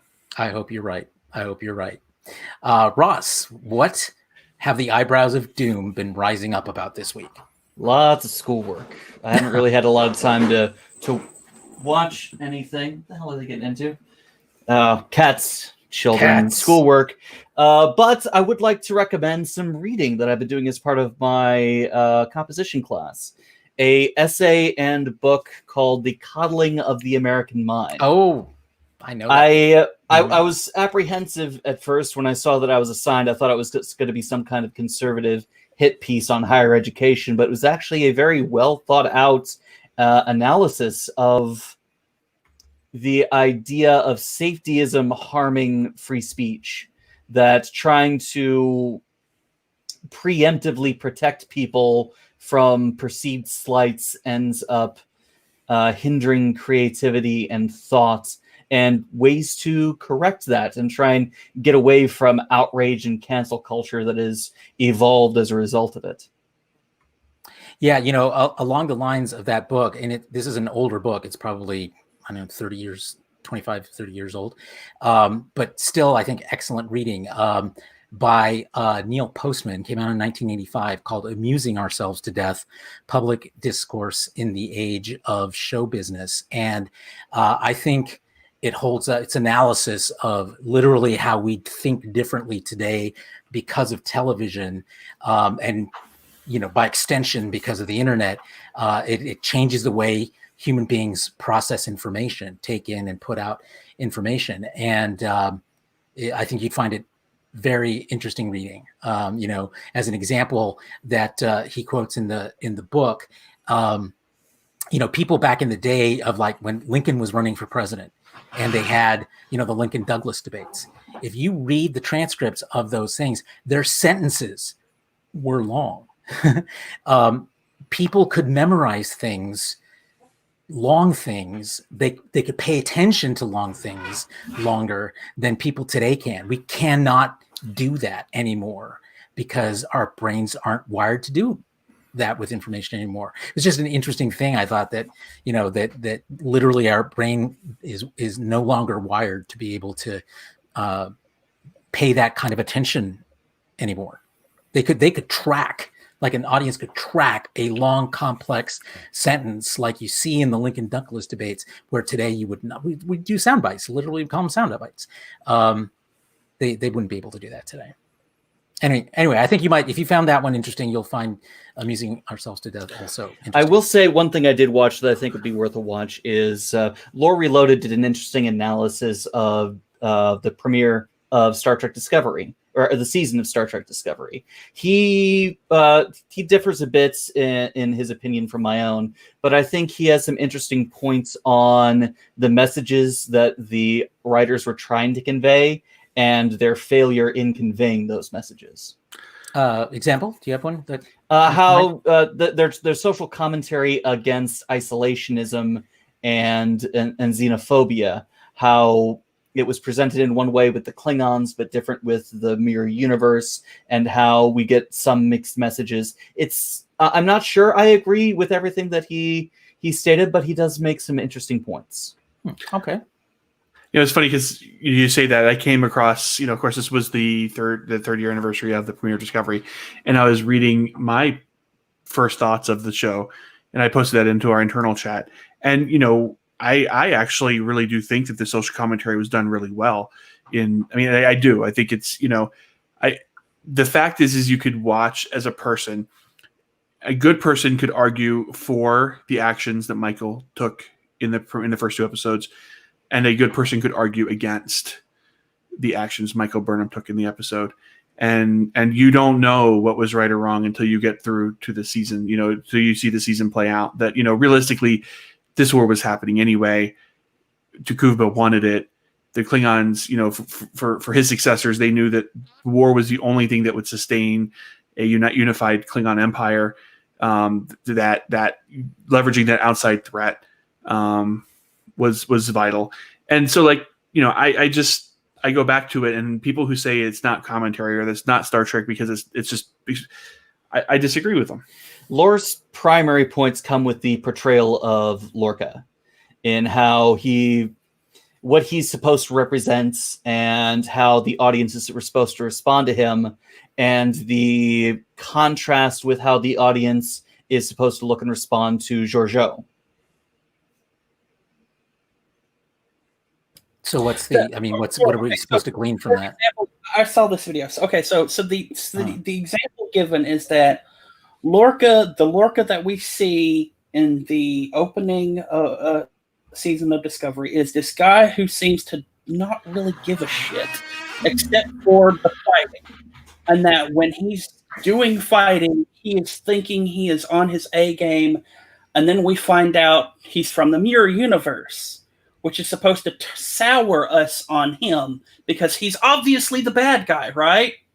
He's obviously the bad guy. We're supposed to hate him for all the bad things that he's done in the Prime Universe, and yet we're supposed to love Georgiou, this person who is known to haul in a bunch of Kelpians, kill one of them, and then eat it an hour later. I don't think you're supposed to love Georgiou. I don't think we were supposed to love her. I certainly didn't. We weren't supposed to love that Georgiou, but she's changed, obviously. No, I still don't love Georgiou. Like, she's not a character. She's an anti-hero in a lot of ways, but she isn't someone that I love. She isn't like someone I look to say, "Ooh, that's Georgiou, yay!" Like I do Saru or Pike last season. So I don't buy the idea that Georgiou is some kind of hero in Wolf's, or they're trying to make her some hero in Wolf's Clothing. I don't think they've done anything to really redeem her at all, except for make her a little bit, but they've done a little she bit. still is who she is. Yeah. She in season 2 she was the enemy of my enemy, and I don't think that redeems her. I think her closeness with Michael and her continued investment in Michael might play that role a little bit, but I don't see it as like I don't think that we're supposed to like her when watching this film. I think she is just a storytelling mechanism. But see, that's what he's getting at. See, it's not that we're supposed to like her. It's that in all of this, in all of that season, what we have is a Burnham that is trying desperately to see the old Georgiou in the mirror Georgiou, even though every step along the way, mirror Georgiou is mirror Georgiou. In which season? In season 2? In the first season. Oh, I disagree with that, because at the end, so she brings her back. Of course, she there has this connection with Mirror Georgiou. Of course, I'm not denying that. But what is her look the moment that Cornwell announces Captain Georgiou is returned and is captain of the Discovery? Her and Saru are horrified at the idea. She does have a connection to Mirror Georgiou through what they went through the Mirror Universe and as an extension of her relationship with Prime Georgiou. But I don't think that they accept. They don't. They immediately undermine her. They immediately go to Starfleet Command and say, "What the fuck are you doing?" I think this is a really good discussion that we should have as a dedicated topic. Yeah, maybe we could maybe reach out to Lore and see if we can get him on the discussion. That well. actually would be great. Do you know him, Ross? No, I don't. But I think I'm known enough in this channel that I could try and reach out to him. Okay, let's talk about that once we get offline and see about that. I think that would be a great discussion. Okay, great. I will finish up with what I watched this week. On Ross's recommendation, I watched Jurassic World Camp Cretaceous, which is basically Jurassic World aimed at kids. It's an animated feature, very well done. It's a Netflix original series, and I'm actually enjoying it, even though it's completely unrealistic in terms of these kids who were sent to this camp and they get into all kinds of trouble, and in the real world they would have been sent home immediately. But set that aside, and it's fun adventures. I've enjoyed it. And then I'm going to sneak in one other one also on Netflix, Enola Holmes, which is, we talked about this a few weeks ago. This is the series based on a set of young adult novels that centers on Sherlock Holmes' younger sister, Enola, and her adventures. And so it's a movie, not a series on Netflix. It's a bit of a hot mess, but I enjoyed it. It was fun. Henry Cavill plays Sherlock Holmes, and probably a very different Sherlock Holmes than you've ever seen. For one thing, he's sort of sympathetic and empathetic and emotional, which is sort of the opposite of what we've always thought Sherlock Holmes as. And as you may recall, that was one of the reasons why Netflix was sued over this, because the emotional Sherlock Holmes as a character is featured in the later Doyle novels, Sherlock Holmes novels, which are not in the public domain yet, and therefore the family is suing based on the fact that the character that this show's Sherlock is based on is one that remains is not in the public domain, and therefore is still copyrighted. So, but it's fun to watch, even with its flaws. They clearly spent a lot of money on this. It's fun. I'd recommend it. It's 2 hours, I think, well spent, even though I think they could have done better, in terms of the story and some of the structure. But I liked it. Oh, and Camp Cretaceous canon. Oh, really? Mm-hmm. Oh, wow. Well, I guess that makes sense, but if you're going to spend that kind of money on it, but yeah, okay. They're really Universal is trying to push a kind of a broader Jurassic World kind of storytelling universe, but they're doing a lot more subtly and cautiously than Marvel and DC did. Yeah, interesting. Well, one of the problems with in terms of Jurassic World, Jurassic Park as a franchise is I haven't seen the most recent Jurassic World movie, so I don't know if this is true, but in all the other movies, they basically end with everything being destroyed. So that's not a great way to sustain a franchise, but I guess they're doing it. So meanwhile, watch the latest movie, and it ends up. It may not be a great way to ain't a franchise, but it sure is a great way to keep a company in the black with all those insurance claims. I guess so. Yeah, I'm just gonna say this right now.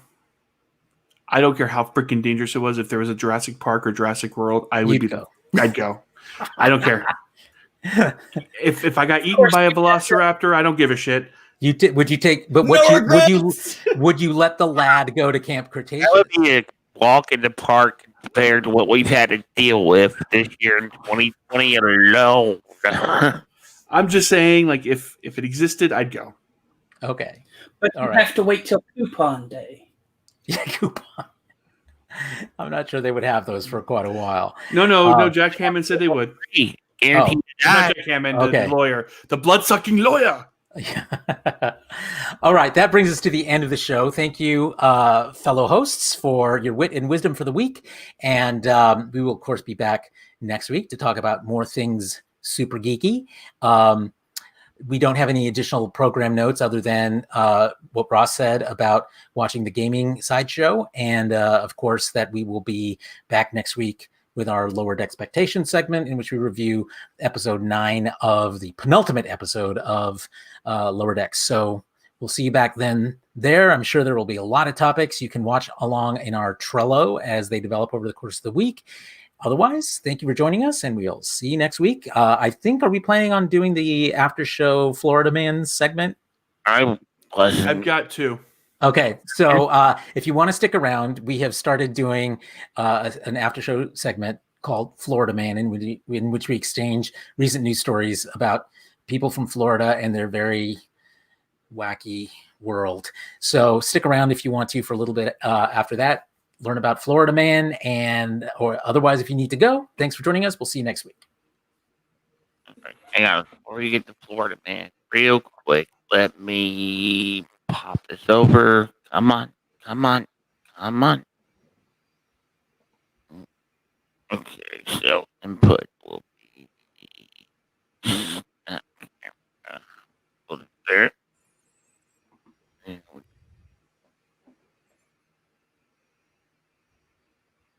And I got the sense that this past week was a big week for Florida Man news, just on based on stuff I actually heard in mainstream media. Lifting all COVID restrictions. Also, I'm surprised none of you guys mentioned anything how I've been shifting backgrounds all show. Oh, I have noticed, by the way. You always have great backgrounds. I need to get a green screen so I can bring those back. Yeah, I was waiting for a screen transition so I could get this one up, but somebody stopped paying attention. Oops. Sorry. Are you ready, Justin? I got the. What? It's broken. Hold on. Why is it not showing? Did Justin become a logo? Justin has logified. Yes, I have. You're a Loganator. I'm a Loganator? She's becoming a V-girl. You're a VTuber. He's become the logo of the First Federation. Okay, we're going to switch it there. And then we're going to go to here. And then export the camp. And it's just going to work. No, it's not. Well, that's a fail. That's a fail. We're not. That's okay. All we need is the news. So, who's gonna start us off with our first Florida Man? Florida Man suing McDonald's, claiming he was injured by Chicken McNugget. Yep. Didn't he choke or something? He chipped a tooth. Chipped a tooth. Chipped a tooth on a nugget? That is Florida Man. Required a Florida dentist. Okay, so here's mine. Florida man fights off attacking alligator by poking its eyes. Survives with 65 stitches. Oh my God, Florida man. Florida man arrested for dumping 350 pounds of concrete into protected wildlife area. Wow. Florida vandal. Man.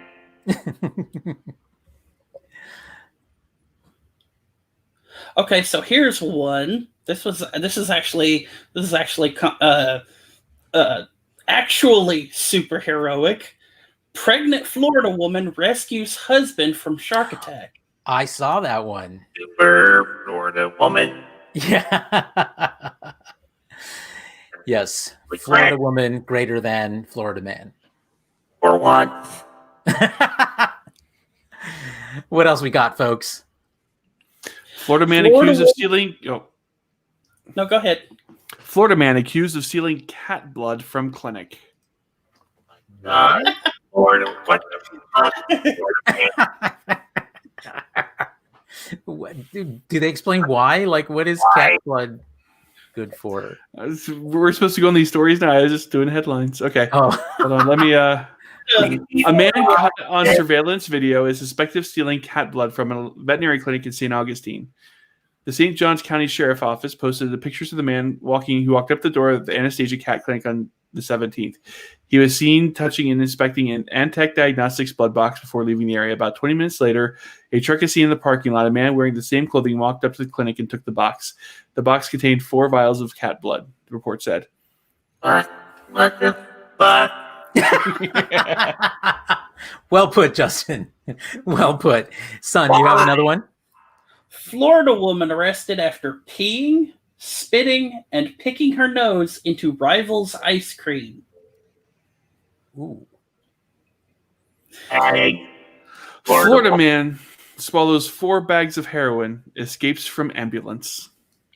Is that really an escape? No.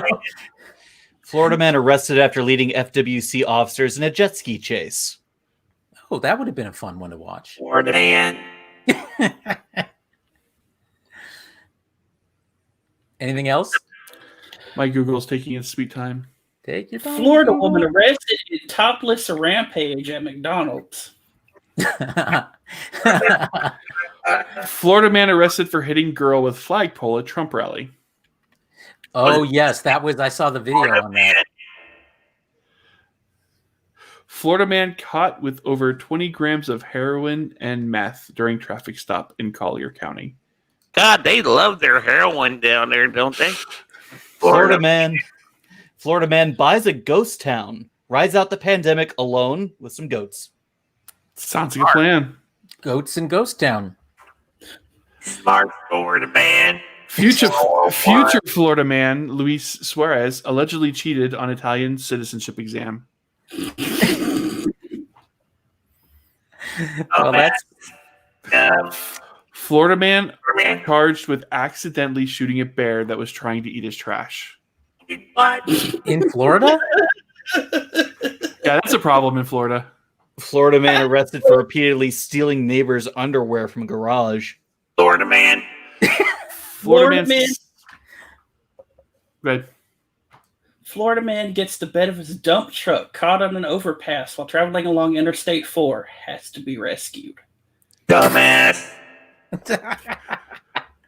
Florida man charged after toddler daughter accidentally swallows heroin. Dumbass. Florida Wow. man. Poor kid. Yeah, Police poor kid. Police search for shirtless Florida man who set church pews on fire. Shirtless Florida man on the run. Okay. This one's disgusting. Florida man, strip club owner, lobbying to lower the age limit for dancers from 21 to 18 years old. Lock him up, Florida man. Calling the current age requirement unconstitutional. I probably know that guy, or at least that guy's son. Florida man claims dolphin sexually assaulted him off of Sand Key. Didn't that happen, King of the Hill, Florida man? As you know from my evil dolphin posts in our Super Geeks chat, that is very likely true. Dolphins are horny bitches. They are horny bitches, and they will sexually assault humans. Oh, Surprising. Male My dolphins. Little Pony original character, Dirty Bungwater, power able to turn other ponies into Florida man. I like the sound of that. Florida Pony. Florida pony. Florida man's condo for sale has Budweiser cans covering walls and ceilings. Florida man. Florida man with Playboy face tattoo arrested for robbery. Florida man. Have we talked about my disdain for face tattoos before? Yes, we have. Okay. And I chipped in with my disdain for neck tattoos. Like from here up, should be tattoo free. I totally agree. Yes. Here down, whatever you want. Unless you're Maori in New Zealand, they pull off the face tattoos. Florida man playing with AK-47 fatally shoots friend by accident. Dumbass Florida man. He's a dumbass. Florida man does it again. Pasta sauce arson gone wrong. What? Bust no more, Florida man. Florida man arrested with a pound of cocaine, kept some on a stack of bacon. I have to know how you commit arson with pasta sauce. Yes, I need more. Okay, the full, let's see. Florida man disguises himself in bull costume as he tries to burn down former lover's house with pasta sauce. Again, how? I don't know. I'm speechless. I have no idea how I'm to even looking for a process link, that. but all I've got is an image. Oh, crap. Man uses spaghetti sauce in burglary plots. Ow. I don't know. I'm looking. Dumbass Florida man. Florida man sues dating site over refund after doctor ordered him to stay home. So Apparently, he swiped the wrong way. So I actually have one that might actually explain an entire television show. Oh, God. Florida woman named Peggy Hill arrested for kissing a cop on the nose. For kissing who on the nose? A cop. What was it? Peggy Hill. So apparently she kissed the cop unwantedly, which then became an assault on a police officer. Yeah. I got one. King of a police officer. I've got to read this whole. Good. But this explains King of the Hill so fucking much. If the Peggy Hill from King of the Hill is actually a Florida woman, it explains why all the shit that goes wrong in King of the Hill is somehow Peggy Hill's fault in the episode. It ain't All right, right. I found it. DeLand, Florida. Two men accused of breaking into the home of a man they both dated, stealing several items and leaving spaghetti sauce boiling on the stove with a washcloth placed over the burner in an attempt to start a fire, according to Volusia County Sheriff's Office. Volusia.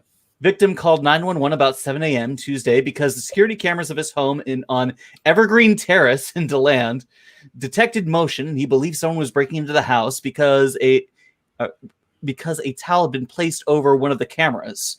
Deputies went to the residence and saw a red Lincoln Navigator attempting to leave the area. A stop was conducted, and the driver, 28-year-old John Silva, a passenger, Derek Irving, told the deputy that they had just picked up some clothes from the victim's home, according to the affidavit. The victim told News 6 that Irving was wearing a bull costume.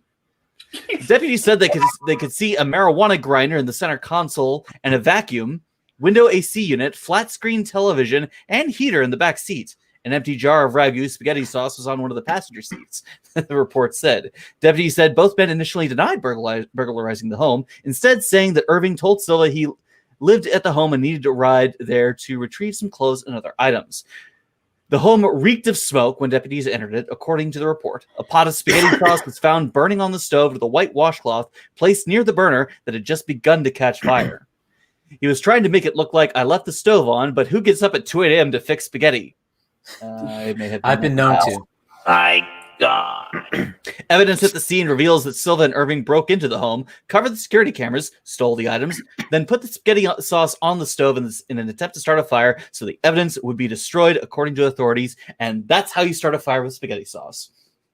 Florida man. And with that, right. I need to get to sleep. Yeah, I think that's a good stopping point. Unless, Jason, did you have another one? Last one. Florida man falsely reported dead body at McDonald's in order to get a ride home. Oh, for fuck's sake, Florida man. Did it work? Florida man, I need to know if it worked. Instead of a taxi, he called 911. A Florida man called police early morning, Friday morning, to report a dead body outside of Winter Haven McDonald's. He rambled a few inaudible comments and then hung up. Police said in a statement. Naturally, numerous officers and deputies swiftly headed to McDonald's. But when the officers arrived, instead of a found dead body, they found a 46-year-old Jermaine Williams sitting on a curb and waiting for a ride home. Officers determined that Williams had called 911 multiple times at that point, looking for a ride before pivoting to the false police report. Yeah, he got a ride this morning, all right, to the luxurious accommodations at the Polk County Jail, the Winter Haven Police Department said. Oh, Florida man. All right, well, man. Yeah, Florida man. I love my home state. I'm sorry. It's all yours, Jason. All right, for those of you who stuck around to the bitter end, the bitter Florida end, thank you for joining us this week. We'll see you again next week for Florida Man. Florida Man. All right, take us out, Justin. And oh, that thing is itchy.